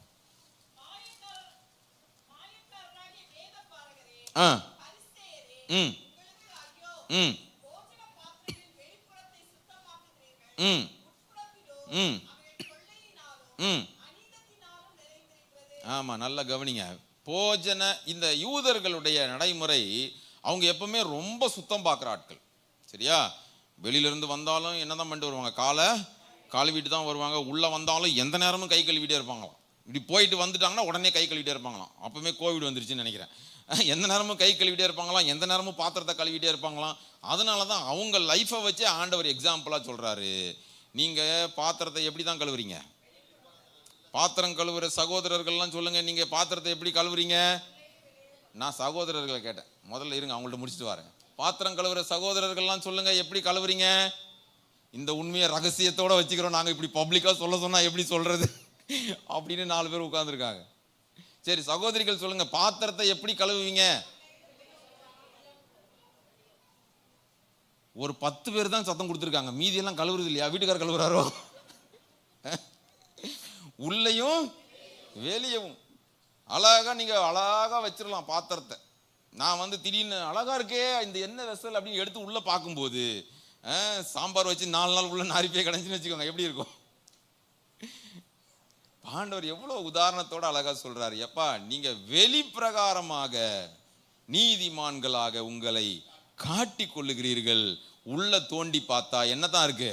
வெறும் நாற்றம் தான் இருக்கு. அதைத்தான் வாசிக்கிறோம், மனுஷன் முகத்தை பார்க்கிறான், கர்த்தரோ இருதயத்தை பார்க்கிறார். இப்ப வியாழக்கிழமை 1ஆம் தேதி காலையில நீங்கெல்லாம் எப்படி வருவீங்க? எப்படி வர்ற ஐடியா இல்லையோ? நாங்க முதல்ல வர்றோமா இல்லையான்னு யோசிக்கிறோம், அப்புறம் பார்க்குறோம் அப்படின்னு. எப்படி வருவீங்க? எல்லாம் என்ன ட்ரெஸ்ல வருவீங்க? ஒயிட் அண்ட் ஒயிட்ல தானே வருவீங்க 1ஆம் தேதி, இல்லையா? இல்லையா? கன்வீனியன்ஸ் சண்டேக்கு மட்டும் தான் 1ஆம் தேதி ஒயிட் அண்ட் ஒயிட் வருவீங்களா? மாற்றி கேட்டணும். சரி, அன்னைக்கெல்லாம் பார்க்கும்போது எப்படி தான் இருக்கும் உங்களை? அப்படியே பார்க்கும்போது வெள்ளை வெள்ளையாக தான் இருக்கும். பெட்சியாக்கா எப்பவுமே வெள்ளை தான், பாஸ்டமா எப்பவுமே வெள்ளை தான், பரவாயில்ல நல்லா இருக்கு போடுங்க. அன்னைக்கு ஒயிட். நான் ஒரு கம்பெனியில் ஒர்க் பண்ண பாருங்க, அங்கே மண்டே எப்பவுமே ஒயிட்ல தான் வரணும். பேண்ட் டார்க்காக போட்டுக்கலாம், ஷர்ட் எப்பவுமே ஒயிட் தான், ஆனால் அது பார்க்கவே சூப்பராக இருக்கும். அதனால நான் ரொம்ப பரிசுத்தவானா? அப்படி வெள்ளை வெளேர்னு இருந்தா பரிசுத்தவான்னா, நம்ம தமிழ்நாடு சட்டமன்றத்துக்குள்ள போனோம்னா இதோட வெள்ளையா போட்டிருக்கான். எல்லாரும் 234 பேரும் நம்மளோட வெள்ளையா போட்டிருக்கான். ஒரு ஆள் உருப்படியான ஆள் சொல்லுங்க. ஆண்டவருக்கு தான் வெளிச்சம். இப்போ பரிசேயரையும் சதுசேயரையும் பார்த்து கேட்கிறாரு, நீங்க என்னென்னவோ பண்றீங்கப்பா, எல்லாம் பண்றீங்க, ஓகே, ஆனா பாத்திரத்தின் வெளிப்புறம். இன்னும் அடுத்த வசனத்துல வாசிங்க பார்ப்போம். குருடரான பரிசேயனே, போஜன பாத்திரங்களின் வெளிப்புறம் சுத்தமாகும்படி அவைகளின் உட்புறத்தை என்ன செய்யணும்? முதல்ல சுத்திகரிப்பு எங்க உண்டாகணும்? உள்ள உண்டாயிரட்டும், அப்புறம் நீ வெளியில எல்லா அடையாளத்தையும் காட்டு. இன்னும் அடுத்த வசனத்துல சொல்லும்போது 27ல, மாயக்காரராகிய வேத பாரகரே பரிசேயரே உங்களுக்கு ஐயோ, வெள்ளை அடிக்கப்பட்ட கல்லறைகளுக்கு ஒப்பாயிருக்கிறீர்கள். கல்லறை, நம்மலாம் எப்படி இருக்கிறோமா? ஆமா, நல்லா கரெக்டா சொன்னீங்க. வெறும் கல்லறை கூட கிடையாது, வெள்ளை அடிக்கப்பட்ட கல்லறை. கல்லறைனா கல் பிளஸ் அறை. அந்த நாட்கள்ல மலைகள்ல குடைந்து ஒரு சின்ன அறை மாதிரி வச்சிருந்தாங்க. இன்னைக்கு மாதிரி குழி தோண்டி புதைக்கல. என்ன பண்ணாங்க? பாடியை சுத்தி உள்ள கொண்டு வச்சு பெரிய கல்லை வச்சு மூடிடுவாங்க. கல்லறை திருவிழா வந்த உடனே அந்த கல்லறைக்கு போய் பெயிண்ட் கூட அடிக்கல. என்ன அடிச்சிருக்காங்களாம்? ஒயிட் வாஷ் தான் பண்ணியிருக்காங்களாம். வெள்ளை அடிக்கப்பட்ட கல்லறை. பார்த்தா வெள்ளை வெள்ளைன்னு இருக்கீங்க, கல்லை திறந்து பார்த்தா தான் உள்ள என்ன இருக்கும்? ஆமா, ஆண்டவர் எவ்வளவு அவர்களுடைய வாழ்க்கை வெளியிலிருந்து பார்க்கும்போது அவ்வளவு நீதிமான்களாக காட்சியளித்திருப்பார்களானால் எப்படி ஆண்டவர் இப்படிப்பட்ட உதாரணங்கள் எல்லாம் கொடுப்பாரு? நீங்க யோசிச்சுக்கோங்க. ஆண்டவர் அதை செய்கிறார் என்றால் சாதாரணமாக சொல்லவில்லை. அவர் சொல்றது உண்மையிலேயே இவர்களை பார்க்கிறாரு. இவனுக்குள்ள கனிகள் சிலது இருக்குது, ஆனா நல்ல கனி இல்லையேப்பா. இவன் எதையோ பெரிய காரியமா நினைச்சுக்கிட்டு செஞ்சுட்டு இருக்கிறான், ஆனா அதெல்லாம் எனக்கு உகந்ததாக இல்லையே என்று ஆண்டவர் வேதனைப்பட்டபடியினால் தான் இந்த வார்த்தைகள் எல்லாம் அவர்களோடு பேசுகிறார். அடுத்து தொடர்ந்து வாசிங்க பாப்போம். 16ஆம் வசனம், மத்தேயு 23:16. குருடரான வழிகாட்டிகளே. 19ஆம் வசனம், மதிகேடரே குருடரே. அதுலயும் குருடரே தான். அடுத்து 24வது வசனம், குருடரான பரிசேயனே. ஆண்டவர் அவங்கள பரிசேயர்களை எப்படி அட்ரஸ் பண்றாரு? குருடரான வழிகாட்டிகளே. இப்ப என்ன சொல்ல வருகிறார் ஆண்டவர்? குருடரான வழிகாட்டிகளே என்று சொல்லுகிறார். இவர்களே குருடு, ஆனா இவங்க என்ன செய்யறாங்களாம்? வழி காட்டுறாங்களாம். அப்படின்னா என்ன அர்த்தம்? அவர்கள் குருடர்னு தெரிஞ்சதுக்கு அப்புறமும் அவங்கள ஃபாலோ பண்ணி போற ஒரு குரூப் இருக்கு, இன்னைக்கும் இருக்கு, இன்னைக்கு வரைக்கும் இருக்கு. அதனாலதான் நம்ம யாரை ஃபாலோ பண்றோன்றது ரொம்ப முக்கியம். சரியா? நீங்க குருடன்னு தெரிஞ்சும் அந்த குருடரை ஃபாலோ பண்ணீங்கன்னா பின்னாடியே போய் எங்க தான் உழுவீங்க? ஆமா, குழிக்குள்ளதான் உழுவோம். அந்த குருடர் செய்கிற ஒரு முக்கியமான காரியத்தை ஆண்டவர் 24ஆம் வசனத்துல எழுதுறார். இப்ப வாசிங்க அத. குருடரான வழிகாட்டிகளே. ஆமா, எதை வடிகட்டுறீங்க? கொசு, அதாவது சின்ன அழுக்கு இல்லாதபடி வடிகட்டி எதை விழுங்குறீங்களா? ஒட்டகத்தை. ஆமா, பக்கத்தில் இருக்கவங்கள பார்த்து கேளுங்க. பக்கத்தில் இருக்கவங்கள பார்த்து கேளுங்கன்னா கேட்கணும். ஓவரா வடிகட்டி ஒட்டகத்தை விழுங்கிறாதீங்க. ஆமா, பல குருடரான வழிகாட்டிகள் இன்னைக்கு இதை தான் செய்யறாங்க. இதுக்கு நான் நிறைய உதாரணம் சொல்ல முடியும், நீங்களே முடிவு பண்ணிக்கோங்க. நிறைய பேருக்கு என்ன ஒரு பழமொழி சொல்லுவாங்களே, எலி போறது என்னது, யானை போறது தெரியாது, எலி போறது மட்டும்தான் அவனுக்கு தெரியும். டேய், அங்க பெரிய யானை வீட்டுக்குள்ள நுழைஞ்சிட்டு இருக்கு, அதை பாரு, அது தெரியாது. ஆனா இங்க ஒரு எலி இங்கிட்டு ஓடிட்டு இருக்கு, அது மட்டும் தான் அவருக்கு தெரியும். ஆண்டவர் என்ன சொல்லுகிறார்? எல்லா நிலைகளிலும் நம்ம ஓவரா வழிகாட்டுறோம். நான் தான் வழிகாட்டின்னு நினைச்சுக்கிட்டு நீ வெறும் கொசுவை தான் வழிகாட்டிக்கிட்டு இருக்கிற. கடைசியில் அங்க ஒட்டகம் உள்ள உளுந்து கிடக்குப்பா, அது உனக்கு கண்ணுக்கு தெரியலையான்னு கேட்கிறார். சமீபத்தில் இப்ப நம்ம கிறிஸ்தவ வட்டாரத்துல பரபரப்பா ஓடிட்டு இருக்கிற செய்தியெல்லாம் உங்களுக்கு தெரியும். ஒரு வீடியோ ஒருத்தர் போட்டிருக்காரு. சரியா? ஐயோ, அந்த தேவ மனிதனை நான் கைவிட்டு விட மாட்டேன், எல்லாரும் கைவிட்டு விட்டார்கள், நான் அவரோடு நிற்பேன், நான் அவருக்காக ஜெபிப்பேனா. சரி, அதை வீடியோ போடாமலே நீங்க ஜெபிக்கலாமே, அப்படி காமிக்காமலே ஜெபிக்கலாமே. நாங்களும் தான் ஜெபிக்கிறோம். ஆண்டவருடைய நாமம் தூசிக்கப்பட்டுருச்சு ஆண்டவரே, நாங்களும் தான் வேதனைப்படுறோம். ஆனா அதுல கொசு தான் அவங்களுக்கு கண்ணுக்கு தெரியும், அதுல போற ஒட்டகம் கண்ணுக்கு தெரியாது. கிறிஸ்தவ குடும்பத்திற்குள்ளே இன்றைக்கு தலைவிரித்தாடி கொண்டிருக்கிற என்னது, விவாக ரத்து என்று சொல்லப்படுகிற காரியத்தை சமுதாயத்தில் பெரிதும் மதிக்கப்பட்ட அல்லது ஊழியன் என்று காட்டப்பட்ட ஒருத்தன் குடும்பத்திலே நடக்கும்போது அது கிறிஸ்தவர்களுக்குள் சாதாரணமான காரியமாக மாறுகிறதே. அந்த ஒட்டகம்லாம் இவங்களுக்கு தெரியாது. அதுக்கு விரோதமாலாம் அதை குறித்தெல்லாம் சரியா உபதேசம் பண்ணணும், போதிக்கணும்னு சொல்ல மாட்டாங்க. ஆனா அப்படியே அவருக்கு பிரச்சனை வந்துருச்சா இவர் அப்படியே பொங்கிட்டாராம். இவர் இன்னைக்கு நிறைய கட்டு விரியனை உருவாக்கி விட்டுருக்கிறதே இந்த பெரிய ஊழியர்கள் தான். நம்முடைய அறியாமைகள் தான். எதை சரியாக உணர்த்த வேண்டும், சபைக்கு எதை சரியாக போதிக்க வேண்டும், அதெல்லாம் போதிக்காம விட்டதுனால தான் பல நேரங்களில் இன்னைக்கு ஆண்டவருடைய நாமம் என்ன செய்யப்படுது, தூஷிக்கப்படுது. நீங்க பொதுவா இன்னைக்கு மீடியாவை யோசிச்சு பாருங்களேன். ஏதோ ஒரு சினிமாவில் யாரோ ஒருத்தர் டைவர்ஸ் பண்ணிட்டாருன்னா உடனே அது ஃபிளாஷ் நியூஸ், 10 நாள் உட்காந்து அது டிஸ்கஷன். ஏஆர் ரகுமான் டைவர்ஸ் பண்ணிட்டார், அப்புறம் யார் டைவர்ஸ் பண்ணுது, தனுஷ் டைவர்ஸ் பண்ணிட்டார், அப்புறம் யார் டைவர்ஸ் பண்ணுது. எனக்கு இதெல்லாம் தெரியாதுன்னு நினைக்கிறேங்க. ஏன்னா இதெல்லாம் நான் ஃபாலோ பண்ணுறாள். நான் வாலிபர்கள் கூட நிறைய கவுன்சிலிங் இதெல்லாம் எடுக்கிறதுனால. ஜெயம் ரவி டைவர்ஸ் பண்ணிட்டார், எல்லாரும் டைவர்ஸ் தான். GV Prakash divorce.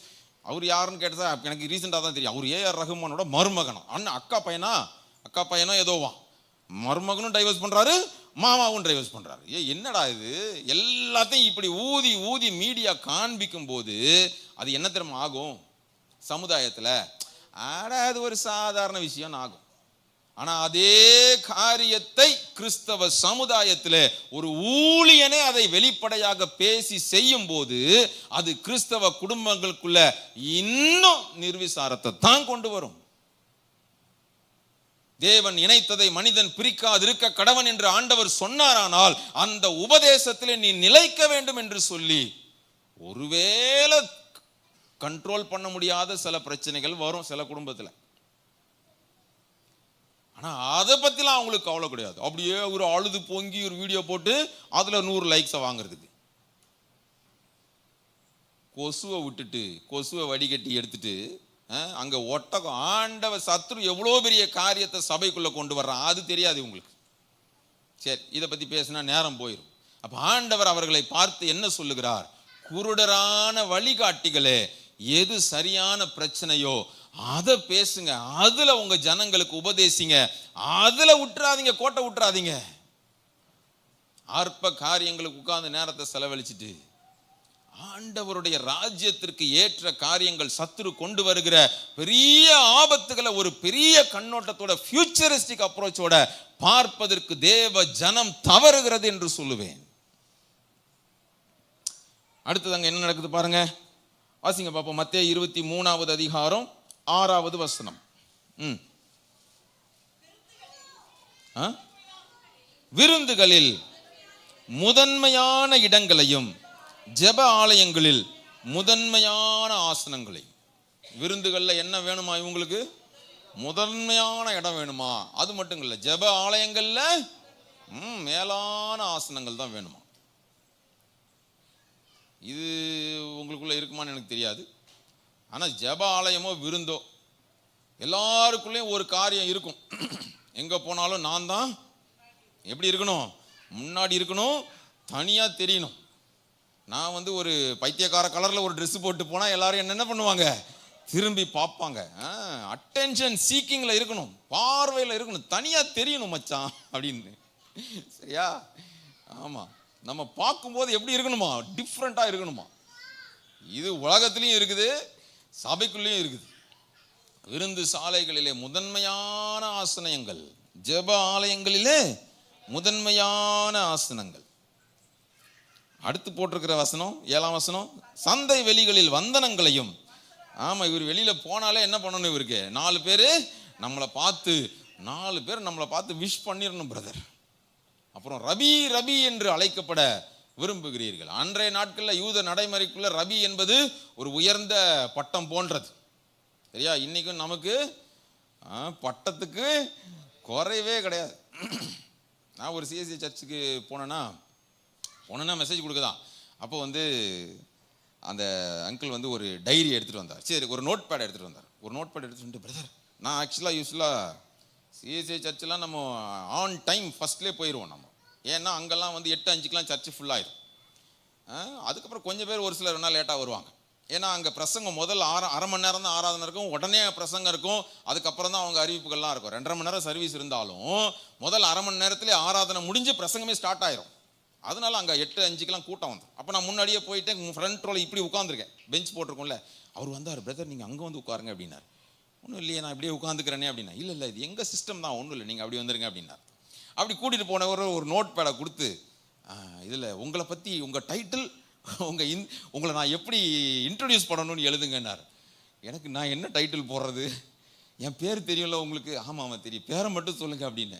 அப்படியா, பேர் மட்டும் போதுமா அப்படின்னு போனவர் திரும்ப வர வந்தார். இல்லை ஏதாவது ஒரு இன்ட்ரடக்ஷன் சொல்லுங்களேன். ஒரு இன்ட்ரடக்ஷன் வேணாம், என் பேரை மட்டும் சொல்லுங்க, அது போதும். எதுக்கு சொல்றேன், இன்னைக்கு ஊழியத்தில் நிறைய என்ன வந்துருச்சு, நிறைய டைட்டில் வந்துருச்சு. சமீபத்தில் ஒரு 25வது ஆண்டு விழான்னு ஒரு சர்ச்சுக்கு போயிருந்தேன் பாருங்க. அங்கே பிரசங்கம் பண்ணுறதுக்கு கூப்பிட்டுருந்தாங்க. அங்கே எஃப்எம்பிபியில் உள்ள ஒரு அங்கிள் தான் அரேஞ்ச் பண்ணியிருந்தார். அந்த 25வது ஆண்டு விழான உடனே நான் போய் உட்காந்துருந்தேன். அந்த ஆண்டு விழாலாம் தெரியும்ல உங்களுக்கு, அங்கே லோக்கலில் உள்ள ஊழியர்கள் வருவாங்க, பாஸ்டர்ஸ் வருவாங்க. அங்கே ஒருத்தர் வந்தார், அவர் பிஷப் அப்படின்னாங்க. பிஷப் அப்படின்னு சொன்னாங்க. ஓகே, ஏதோ ஒரு யாரோ ஒரு போல அப்படின்னு நினச்சிக்கிட்டேன் நான். அவர் வரும்போதே ஒரு ஐபேட், இப்போல்லாம் நம்ம பேடோட வந்தால் தானே ஊழியர்கள் நம்புகிறோம், பைபிளோட வந்தாலும் அது என்ன வித்தியாசமாக இருக்கார் அப்படின்னு பார்க்குற மாதிரி ஆயிடுச்சு. இப்போது அது வச்சுக்கிறது தப்பு இல்லை, அந்தளவுக்கு உங்கள்கிட்ட கண்டென்ட் இருக்குது, அதை வச்சு தான் யூஸ் பண்ண முடியும்னா யூஸ் பண்ணுங்க, வாய்ப்பு இருந்துச்சுன்னா, தப்பு கிடையாது சொல்கிறேன். அப்படி எடுத்துகிட்டு வந்தார், இப்படி திறந்தார், இப்படி உட்காந்துருந்தார். அப்புறம் பிரசங்க நேரம் வந்துச்சு, நான் பிரசங்கெல்லாம் பண்ணி முடித்தேன். நான் எப்படி பிரசங்கம் பண்ணுன்னு உங்களுக்கு தெரியும். பண்ணி முடித்த உடனே அவர் அந்த பிஷப் என்று சொல்லுகிறவர் இந்த பக்கத்திலே வரல, நம்ம பக்கத்திலேயே. அப்புறம் நானாக கை கொடுத்தேன். அப்போ இந்த மீட்டிங் அரேஞ்ச் பண்ண அந்த எஃப்எம்பிபியில் உள்ளவர் அவர் சொன்னார், இவர் தான் பிஷப் அப்படின்னாரு. உடனே அவர் ஐயா அது பிஷப்பெல்லாம் இல்லைங்கய்யா, அது ஒரு சும்மா ஒரு டைட்டிலுங்கய்யா அப்படின்னாரு. எதுக்கு அவருக்கு என்ன பயம் வந்துச்சுன்னு எனக்கு தெரியல. உங்கள் பிஷப் டைட்டிலை ஏன் முன்னாடியே உங்களால் தைரியமாக சொல்ல முடியலையே, இயேசு விடத்தில் எப்படி சொல்லுவீங்க நீங்கள்? எதனால பிஷப் என்ன பண்ணுறாங்கன்னு கேட்டால் தான் தெரியும். சரி, இப்படி பல காமெடியெல்லாம் இருக்குது. அப்போ இன்னைக்கு நமக்கு எல்லாருக்கும் என்ன தான் ஊழியத்தில் பிரதானமாக போச்சு, டைட்டில் தான் பிரதானமாக போச்சு. அவங்களையும் பார்த்து ஆண்டவர் என்ன தான் சொல்லுவார், விரியன் பாம்பு குட்டிகளை தான் சொல்லுவார். அப்போ இந்த பரிசேயர் சதுசேயர் நல்லவங்களா இருந்தாலும், நிறைய நல்ல காரியங்கள் அவங்களுக்குள்ள இருந்தாலும், அவர்கள் செய்ததெல்லாம் வெளிப்பிரகாரமான அடையாளத்திற்காக, மனிதர்கள் தங்களை புகழ வேண்டும் என்பதற்காக மட்டும் அல்ல. எங்க போனாலும் நான் தான் எப்படி இருக்கணும், முன்னான இடத்துல இருக்கணும். அந்த காரியங்கள் எந்த நிலைமையிலும் ஒரு தேவ பிள்ளைக்கு ஒருபோதும் வந்துவிடக்கூடாது. அல்லேலூயா. எந்த சூழ்நிலையிலும், அது ஆலயத்தில் முதன்மையான இடமோ, விருந்து சாலையில் முதன்மையான இடமோ, குடும்பத்தில் முதன்மையான இடமோ, தேவ ஆவியானவருடைய அபிஷேகம் உங்களுக்குள்ள இருக்குன்னா, எந்த தாவீத உலகம் வனாந்திரத்தில் கொண்டு போய் வைத்தாலும் அது முதன்மையான இடத்துல சரியான நேரத்தில் கொண்டு வந்து நிறுத்தும். ஹல்லேலூயா. அந்த உயர்வு தான் கடைசி வரை நிற்க வைக்கும். நானா போய் ஒரு காரியத்தை தேடி பிடிச்சி என்னுடைய முயற்சியில எதையாவது பண்ணி முதன்மையான இடத்துல இருக்கணும்னு செஞ்சு இந்த காலத்துல செஞ்சிட முடியும். ஆனா ஒரு நாள் மேல இருந்து பொத்துன்னு கீழே விழும். ரொம்ப மேல போய் கீழே விழுந்தா அடி பலமா இருக்கும். அதனால கீழே இருக்கும்போதே கீழே விழுந்து எந்திரிச்சு பழகிருங்க. அப்போ ஆண்டவர் எவ்வளவு தூரம் தூக்கிட்டு போனாலும் என்ன செய்யாது, விழாது. அதுதான் ரொம்ப இந்த காலத்தில் சத்துரு செய்கிற ஒரு பெரிய காரியம், அதிகப்படியான ஃபேமை கொடுக்கறது. குறைந்த காலத்தில் என் கூட வேலை செஞ்ச ஒருத்தர் இருந்தார். அவர் ஊழியத்துக்கு வந்தார். ஒரு நாள் அவர் ஒரு பிசாசு விரட்ட போனார். அப்போ போயிட்டு வந்துட்டு என்கிட்ட சொன்னார், பிரதர் ஒரு பிசாசு விரட்ட போனோம் பிரதர், அந்த பிசாசு இன்னைக்கு என்கிட்ட ஒரு சில காரியங்கள் சொல்லிச்சு பிரதர். என்ன சொல்லிச்சு அப்படின்னு அவர் சொன்னார், நாங்கள் ஆண்டவரால் பயன்படுத்தப்பட போகிற ஒரு சிலருடைய லிஸ்ட் எல்லாம் வச்சிருக்கிறோம். சரி, அந்த மனிதர்கள் எல்லாம் எப்படியாவது விலத்தள்ளுறதுக்கு எங்கள்கிட்ட ஒரு 3 பிளான் இருக்கு. என்ன பிளான் அப்படின்னு கேட்டார். அதுக்கு பிசாசு சொல்லிச்சான், ஒன்று முதல்ல அவன் குடும்பத்தில் சமாதானத்துக்கு எடுத்து கணவன் மனைவிக்குள்ள பிரச்சனையை கொண்டு வர்றது நம்பர் 1. அதுலேயும் அவன் விழாம தப்பிச்சிட்டான்னா அவனுக்கு அதிகப்படியான புகழை கொடுக்கறது. யார் கொடுக்குமா? பிசாசே கொடுக்குமா. அதிகப்படியான புகழை கொடுத்தா புகழ் கண்ணுக்கு மண்டைக்கு மேலே ஏறின உடனே அவனை என்ன பண்ணிடுவான், கண்டிப்பாக விழுந்துருவான். 3வது, அவனுக்கு குறுகிய காலத்தில் அதிகப்படியான பணத்தை கொடுக்கறது.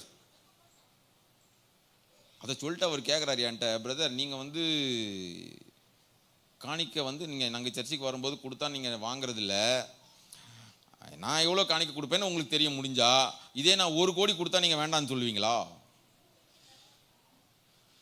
பிசாசு கேட்குதான், அது மாதிரி சொல்லுதான். அது கொஞ்சம் மனத்தை கொடுத்தா பண ஆசை இல்லாமல் ஊழியம் செய்கிறவங்க கூட செய்வான்.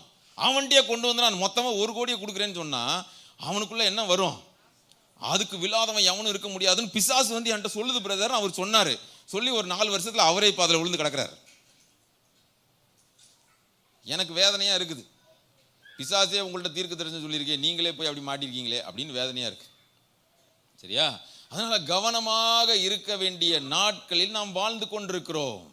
இப்போ சத்ருவானவன் பல விதங்களில் எவரையாவது விலத்தல்றதுக்கு அவன் யோசிச்சுக்கிட்டே தான் இருப்பான். சரியா? அடுத்து வாசிங்க பார்ப்போம். மத்தேயு 23ஆம் அதிகாரம் 7ஆம் வசனம் வாசிச்சிட்டோமா? சரி, லூக்கா 18ஆம் அதிகாரத்துக்கு வாங்க. 10ஆம் வசனத்திலிருந்து 13ஆம் வசனம் வரை நம்ம எல்லாருக்கும் தெரிஞ்ச சம்பவம் தான். லூக்கா 18 10லிருந்து 13. ம் ம் ம் ம் ம் ம் ம் ம் ம் ம் ம் நான் பரியாசக்காரர் கிடையாது, பரிகாரர் கிடையாது, துன்மார்க்கர் கிடையாது, இந்த ஆயக்காரனை போல கிடையாது. அடுத்தது வாரத்தில் 2 நாள் உபவாசிக்கிறேன், என் சம்பாத்தியத்தில் எல்லாம் தசமபாகம் செலுத்துகிறேன் என்று யாருக்குள்ள ஜெபம் பண்ணா? எவ்வளோ நல்ல ஜெபம் பார்த்தீங்களா? அவன் பெருமையெல்லாம் வெளியிலலாம் பேசல. எப்படி தான் ஜெபம் பண்ணாராம்? தானக்குள்ளேயே ஜெபம் பண்ணாராம். ஆனால் ஆண்டவர் பார்த்தாரு, எல்லாத்தையும் பகிரங்கமாக வெளியே எழுதி வச்சிட்டாரு. ஊரே படிக்கணும்டான்னு எழுதி வச்சிட்டாரு. நீ பண்ற ஜெபத்தை, இந்த கேவலமான ஜெபத்தை நீ உனக்குள்ளே வேற பண்றியா? நான் 2000 வருஷம் ஆனாலும் உலகம் ஃபுல்லா படிக்க போகுது, ராமாபுரத்தில் கூட உட்காந்து கொஞ்சம் பேர் படிக்க போறாங்கன்னு அன்னைக்கே ஆண்டவர் பப்ளிக்கா எழுதி வச்சிட்டார். இதுதான் அந்த பரிசேயர் சதுசேயர். இவர்கள் எல்லாருமே என்னவா, தங்களுடைய சுய நீதியை பிறரை வச்சு கம்பேர் பண்ணி மேன்மைப்படுத்துகிற ஒரு கூட்டம். நான்லாம் அவனை மாதிரி கிடையாதுங்க, நாங்களாம் அந்த சிஸ்டர் மாதிரி கிடையாதுங்க, நான் அந்த பிரதரை மாதிரி கிடையாதுங்க, நான் அந்த ஊழியர் மாதிரி கிடையாதுங்க அப்படின்னு தங்களுடைய சுய நீதியை மேன்மைப்படுத்துகிற ஒரு கூட்டம் இது. அதனால தான் ஆண்டவர் சொல்றாரு, எப்பா நீ நல்ல கனி கூடு, நீ வாரத்துக்கு 2 நாள் உபவாசம் இருக்கிற பெரிய விஷயம், எல்லாவற்றும் தசமபாகம் கொடுக்குற ரொம்ப பெரிய விஷயம். ஆனா நீ யாரோட உன்னை கம்பேர் பண்ணிக்கிட்டு இருக்கிற? ஆயக்காரன் பக்கத்தில் ஒரு ஆயக்காரன் வந்து நிற்கிறான், அவனை பார்த்து நீ யாரோ சொன்ன, இந்த ஆயக்காரன மாதிரியும் கிடையாது, அவனையும் செதுக்கிறாரு. ஏன்னா ஆயக்காரர்களுக்கும் யூதர்களுக்கும் எப்பவுமே ஆகாது.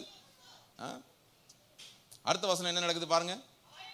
ஆயக்காரன் தூரத்திலே நின்று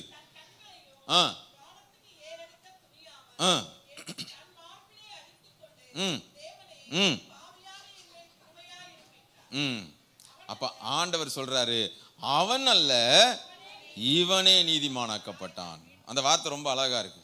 நம்ம அவன் யாரை சொல்லுவோம்? தூரத்தில் இருக்கிற ஒருத்தரை அவன்னு சொல்லுவோம். இப்போ தம்பியை சொல்லணும்னா அவன் நான் சொல்லுவேன், நான் இவன் தான் சொல்லுவேன், ஏன்னா பக்கத்தில் இருக்கிறார். அப்போ ஆண்டவர் யார் பக்கத்தில் போயிட்டாரு? ஆயக்காரன் பக்கத்தில் ஆண்டவர் போயிட்டாரு. உள்ளத்தில் ஜெபம் பண்ணாலும் பெருமையோடு சுய நீதியை மேன்மைப்படுத்துகிற ஒருத்தனோட ஆண்டவரால் இருக்க முடியல. அப்போ நம்முடைய ஜெபங்கள், நம்முடைய கிரியைகள், நம்முடைய கனிகள், நம்ம வாழ்க்கையில் இருக்கிற நல்ல காரியங்கள் எல்லாம் ஆண்டவரை நம்மள்ட்ட இருந்து தூரப்படுத்திடக்கூடாது, அவரை நம்மோடு அருகிலே வைத்துக் கொள்ளுகிறதாக இருக்க வேண்டும். அதெல்லாம் அவர்களுடைய வாழ்க்கையில காணோம். அதனாலதான் ஆண்டவர் பார்க்கிறாரு, எப்பா நீங்க கொஞ்சம் நல்ல கனிகளை கொடுங்க, இல்லைன்னா கோடரி எங்க தான் வைக்கப்பட்டிருக்கிறது? வேறு அருகே தான் வைக்கப்பட்டிருக்கிறது. அடுத்தவர் நிறைய காரியங்களை சொல்றாரு. இப்ப இவங்களுடைய வேலையே இதுதான், எப்ப பாரு யாரையாவது குற்றப்படுத்துறது தான். ஆமா, சீசர்கள் அங்க போனாங்கன்னா என்ன அவங்க ஓய்வு நாளில் சாப்பிட்டுட்டு இருக்கிறாங்க, இன்னும் அவர்கள் கை கழுவாம சாப்பிட்டுட்டு இருக்கிறாங்க. இன்னும் ஒரு இடத்துல போட்டிருக்கு, ஒரு பரிசேயன் வந்து இயேசுவை சாப்பிட கூப்பிட்டானா, அவரும் சாப்பிட வரேன்னு போனாரா. அங்க போன உடனே அவசர அவசரமா உட்காந்து அவர் சாப்பிட்ட உடனே இவனுக்கு கோவம் வந்துச்சு, என்ன இவரு கை கழுவாம சாப்பிட்றாரு. இவனுக்கு எப்ப பாரு எதையாவது ஒருத்தரை பார்த்து என்ன செஞ்சுட்டு இருக்கணும், கோரை கண்டுபிடிச்சிக்கிட்டே இருக்கும். இதுவும் இந்த பரிசேயர் சதுசேயருடைய காரியங்கள். எப்பா நீ நியாய பிரமாணத்தின்படி நடக்கிறவனாவே இருக்கட்டும், ஆனா எந்த நேரத்திலும் எல்லாரையும் என்ன பண்ணிக்கிட்டு இருக்காத, குறை சொல்லிக்கிட்டே இருக்காத அப்படின்னு ஆண்டவர் சொல்றார் அவனை பார்த்து. அடுத்த ஒரு காரியத்தை வாசிங்க பார்ப்போம். மத்தேயு 12ஆம் அதிகாரம் 34ஆம் வசனம் வாசிங்க. மத்தேயு 12:34. இயேசு என்ன சொல்லுகிறார்? விரியன் பாம்பு குட்டிகளே, நீங்கள் பொல்லாதவர்களாயிருக்க நீங்கள் நலமானவைகளை எப்படி பேசுவீர்கள்? இருதயத்தின் நிறைவினால் வாய் பேசும். நீங்க பொல்லாங்கினால நிறைந்து இருக்கிறதுனால நீங்க ஒருபோதும் எதை பேச மாட்டீங்க? நலமானதை பேசவே மாட்டீங்க. வாயிலிருந்து வர்றதெல்லாம் ஐயோ இது வாயை திறந்தாலே அப்படின்னு சொல்றோம் பார்த்தீங்களா? அப்ப சொல்றார் பரிசேயரையும் சதுசேயரையும் பார்த்து, நீங்க பொல்லாதவர்களா இருக்க என்னைக்குப்பா நீங்க நலமானதை பேசுவீங்க? வாயிலிருந்து வந்தாலே அது விஷம் தான் அப்படின்னு சொல்றோம் இல்லையா? அதையே தான் தாவீது சொல்றான். 140 சங்கீதம் 3 வசனம் வாசிங்க பார்ப்போம். சங்கீதம் 140:3.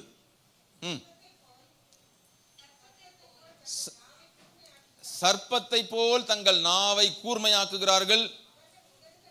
ஆமா, அவர்கள் உதடுகளின் கீழ், ஆமா உதடுகளின் மேல தேனா இருக்கிற மாதிரி தான் தெரியும். ஆனா உதடுகளின் கீழே என்ன இருக்கான்? ஆமா, யாருக்கா உங்க குடும்பத்தில் இருக்கவங்க யாராவது முகம் ஞாபகம் வந்துச்சுன்னா அதெல்லாம் இப்ப மறந்துடுங்க. நம்ம உதட்ட பார்ப்போம். நம்ம உதட்டு கீழே என்ன இருக்குதான்? ஆமா, இருக்கா? இருக்குது. சில நேரத்தில் வந்துடுதுன்னு சொல்றவங்களாம் ஒரு அல்லேலூயா சொல்லுங்கன்னு சொன்னா நீங்க போட மாட்டீங்க. நல்ல காரியம் கேட்டாலே போட மாட்டீங்க. இதுக்கா போடுவீங்க? சங்கீதக்காரன் எழுதுறான், அவர்களுடைய உதடுகளின் கீழ் சர்ப்பத்தின் விஷம் இருக்கிறது. ஆண்டவர் சொல்றார், பரிசேயர் சதுசேயரை பார்த்து, நீங்க என்னைக்கு நல்லதை பேசுவீங்க? நீங்க என்னைக்கு நல்லதை பேசுவீங்க? நான் கூட சொல்லும் போது நல்ல கனி கூடாத மரம் தான் சொன்னேன். நீங்க ஏதோ கனி கொடுக்குறீங்கன்னு மனசுல என்னால் புரிஞ்சுக்க முடியுது. ஆனா நல்ல கனிகள் உங்கள்கிட்ட இல்லையேன்னு தான் நான் சொன்னேன். ஆனா நீங்க எப்ப பேசினாலும் எதை தான் பேசுறீங்க? பொல்லாததான் தான் பேசுறீங்க. அடுத்த வசனத்துல இன்னும் அவர் தெளிவாக அழகாக சொல்லுகிறார். அந்த 12 அதிகாரம் 35 வசனம்லாம் வீட்டில் போய் வாசிச்சுக்கோங்க. எப்படி எடுத்து வாசிக்கலாமா? 35 வசனம் வாசிங்க. நல்ல பொக்கிஷத்திலிருந்து நல்ல வைகளை எடுத்து காட்டுவான்.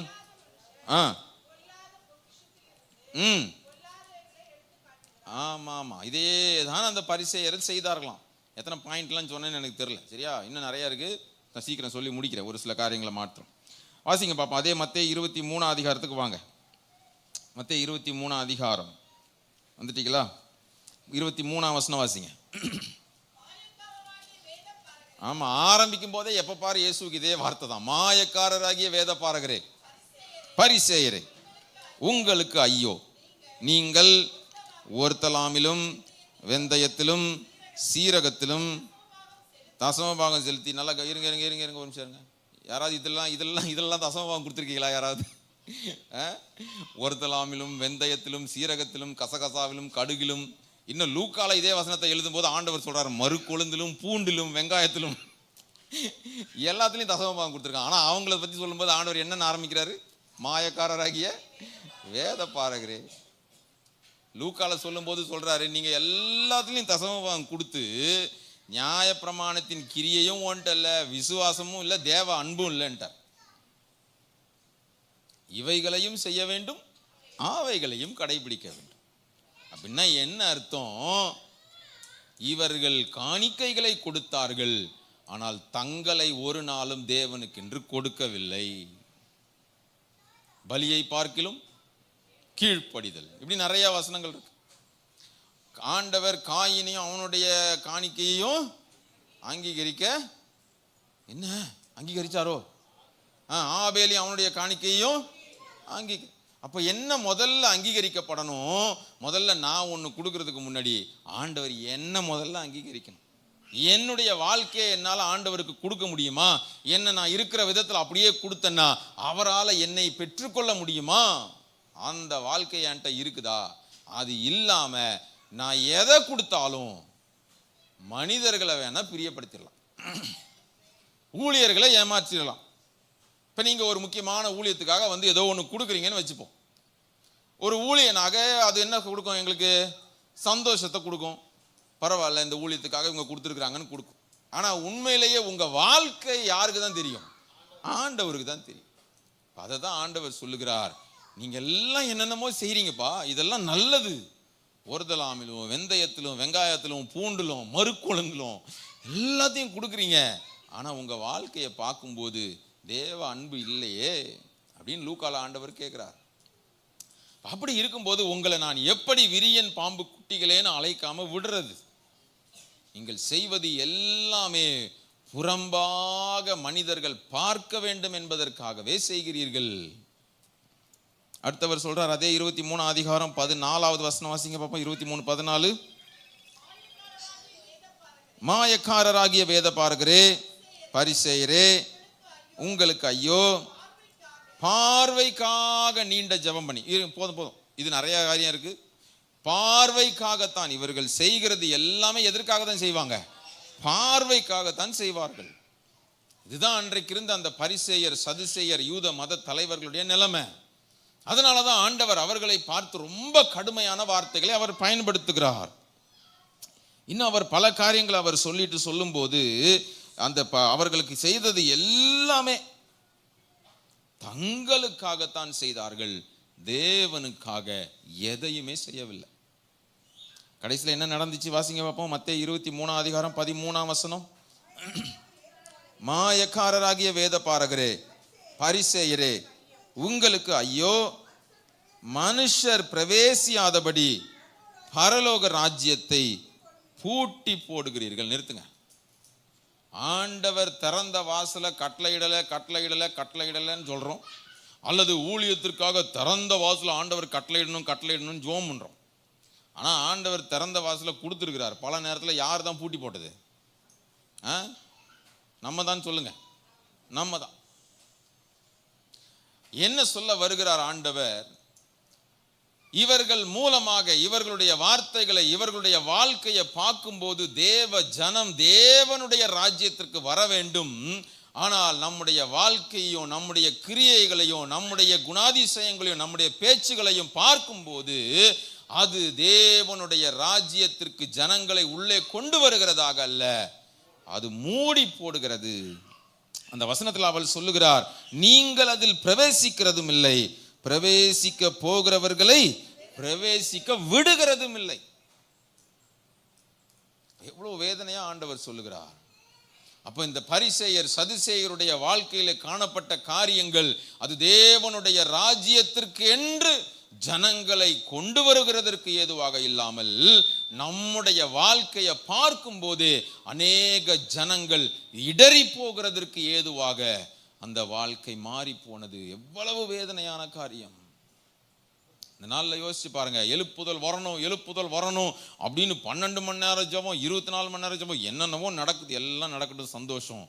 ஆனா பல நேரங்களில் நம்முடைய ஓவரால் அந்த கிறிஸ்தவர்கள் என்று சொல்லுகிற நம்முடைய வாழ்க்கையிலே காணப்படுகிற காரியங்களை நிதானிச்சு பார்ப்போமானால் ஒரு உலக பிரகாரமான மனிதன் ஆண்டவரை அறிந்து கொள்வதற்கு, தேவனை புரிந்து கொள்வதற்கு, அவர்தான் ரட்சிப்பின் வழி என்று வெளிப்படுத்த நாமே தவறி இருக்கிறோமே. நாமே ஆண்டவர் தந்திருந்த திறந்த வாசலை அடைத்து போடுகிறவர்களாக அல்லவா மாறி போனோம். அதெல்லாம் பார்த்து வேதனைப்படுகிற ஆண்டவர் தான் ஏதோ அவர்களை திட்ட வேண்டும், வசைபாட வேண்டும் என்பதற்காக அந்த வார்த்தைகளை எல்லாம் சொல்லல. எவ்வளவோ நேரம் அவர்களுக்கு சொல்லப்பட்டிருந்தும் அவர்கள் காரியங்களை புரிந்து கொள்ளவில்லை. அதனாலதான் யோவான் ஸ்நானகன் மூலமாக சொல்லும் போதே சொல்லிட்டாரு, நல்ல கனிகளை நீங்க கொடுங்க. நல்ல கனிகளை நீங்கள் முதலாவது கொடுக்கும் போதுதான் உங்கள் மூலமாக புதிய நலம் தரும் கனிகள் உண்டாகும் என்பதை அறிந்திருந்த ஆண்டவர் உங்களுடைய வாழ்க்கை அநேகரை இடர பண்ணி கொண்டிருக்கிறது என்பதை நீங்கள் புரிந்து கொள்ளாதவரை ஆண்டவரை இந்த தேசம் அறிந்து கொள்வதில்லை என்கிற வேதனையோடு கூட அவர் சொல்லுகிறார். இன்னும் லூக்காலெல்லாம் இதை குறித்து ரொம்ப விரிவாக அவர் எழுதியிருக்கிறார். தேவனுடைய ராஜ்யத்திற்கென்று கொண்டு வர வேண்டியவர்கள் பல நேரங்களிலே நாமே நம்மை சார்ந்தவர்களே தேவனுடைய ராஜ்யத்தை ஜனங்கள் புரிந்து கொள்ளாதவாறு தடை கற்களாக மாறி போனது உண்டல்லவா. நாளின் காலை வேளையிலே தேவ ஆவியானவர் உங்களை என்னை பார்த்து ஒரு கேள்வி கேட்பாரானால், ஒருவேளை நம்ம யோசிக்கலாம், ஆண்டவரே எனக்குள்ளிருந்து உருவாகிறது சிறப்பானதை அடைக்கிறதாக, பாலானவைகளை கட்டுகிறதாக, பாதைகள் பாழாக்கப்பட்டிருக்கிறவதை திருத்துகிறவர்களாக மாற வேண்டும். என்னிடத்திலிருந்து உருவாகிறவர்கள் ஒருபோதும் விரியன் பாம்பு குட்டிகளாக அல்ல, தேவன் எதிர்பார்க்கிற அவருடைய ராஜ்யத்தின் கதவுகளை திறக்கிற ஒரு சந்ததியாக நீங்களும் நானும் மாற வேண்டும் என்று ஆண்டவர் எதிர்பார்க்கிறார். அப்படியே எல்லாரும் கண்களை மூடி கர்த்தரை நோக்கி பார்க்கலாம். முழங்கால் படிடுங்க முடிந்தா. தேவ சமூகத்தில் ஆண்டவர் எதிர்பார்க்கிற ஒரே ஒரு காரியம், அன்றைக்கு அந்த பரிசேயர் சதுசேயருக்குள்ளாக அவர்கள் செய்ததெல்லாம் வெளிப்படையான காரியங்கள், தங்களை மேன்மைப்படுத்திக் கொள்வதற்காக. அவர்களுக்குள் ஆண்டவர் எதிர்பார்த்தது இவர்கள் நல்ல கனிகளை கொடுக்க மாட்டார்களா தான் என்றுதான் எதிர்பார்த்தார். ஆனால் அவர்கள் வெளிப்படுத்தினது எல்லாம் விரியன் பாம்பு குட்டிகளுடைய குணாதிசயத்தை தான் வெளிப்படுத்தினார்கள். ஆனால் அதே காலகட்டத்திலே வெளிப்பட்ட இயேசு எதை வெளிப்படுத்தினார்? பிலிப்பியர் 2ஆம் அதிகாரத்துல 4ஆம் வசனத்திலிருந்து வாசிக்கும் போது இப்படி சொல்லப்படுகிறது, அவனவன் தனக்கானவைகளை அல்ல பிறருக்கானவைகளையும் நோக்குவானாக, கிறிஸ்து இயேசுவில் இருந்த சிந்தையே உங்களிலும் இருக்க கடவது.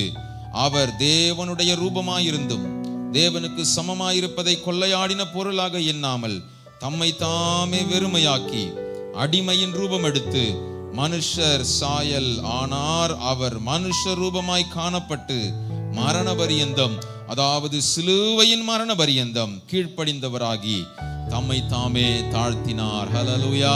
இந்த அருமையான காலைவேளையில் அருமையான தேவ பிள்ளைகளே, திறந்த வாசலை உண்டு பண்ணுவதற்காக ஆண்டவர் அநேக காரியங்களை நம்முடைய தேசத்திலே கட்டளையிட்டிருந்தார். ஆனா பல நேரங்களிலே அந்த திறந்த வாசல்கள் நம் மூலமாகவே அது மூடப்படுகிறது. நம்முடைய மீறுதல்கள், நம்முடைய அக்கிரமங்கள், நாம் செய்த காரியங்கள், ஆண்டவருடைய வார்த்தைக்கு விரோதமாக ஆண்டவருடைய வார்த்தைகளை கேட்டும் அதன்படி வாழுவதற்கு ஒப்புவிக்காத ஒரு சூழ்நிலையிலே நாம் வாழ்ந்து கொண்டிருப்போமானால் எப்படி இந்த தேசத்திலே நாம் தேவனை வெளிப்படுத்த முடியும்? நல்ல ஆண்டவருடைய சமூகத்தில் ஒப்பு கொடுங்க. ஆண்டவரே, என்னை பார்க்கிறவர்கள் ஏதோ ஒரு நீதிமானாக, வெளிப்படையாக நான் நீதிமானாக காட்சியளிக்க கூடாது. என்னுடைய உள்ளான ஜீவியத்தில் உம்மை பிரதிபலிக்கிறவனாக, உம்முடைய ஜீவியத்தை, உம்முடைய சிந்தையை வெளிப்படுத்துகிறவனாக. நல்ல கனிகொடா மரங்கள் எல்லாம் வெட்டுண்டு அக்கினியில் போடப்படும். நல்ல கனிகொடா மரங்கள் எல்லாம் வெட்டுண்டு அக்கினியில் போடப்படும். ராஜா வருகிறார் ஆயத்தமாவோ, ராஜா வருகிறார் ஆயத்தமாவோ, இயேசு வருகிறார் எதிர்கொண்டு செல்லுவோ.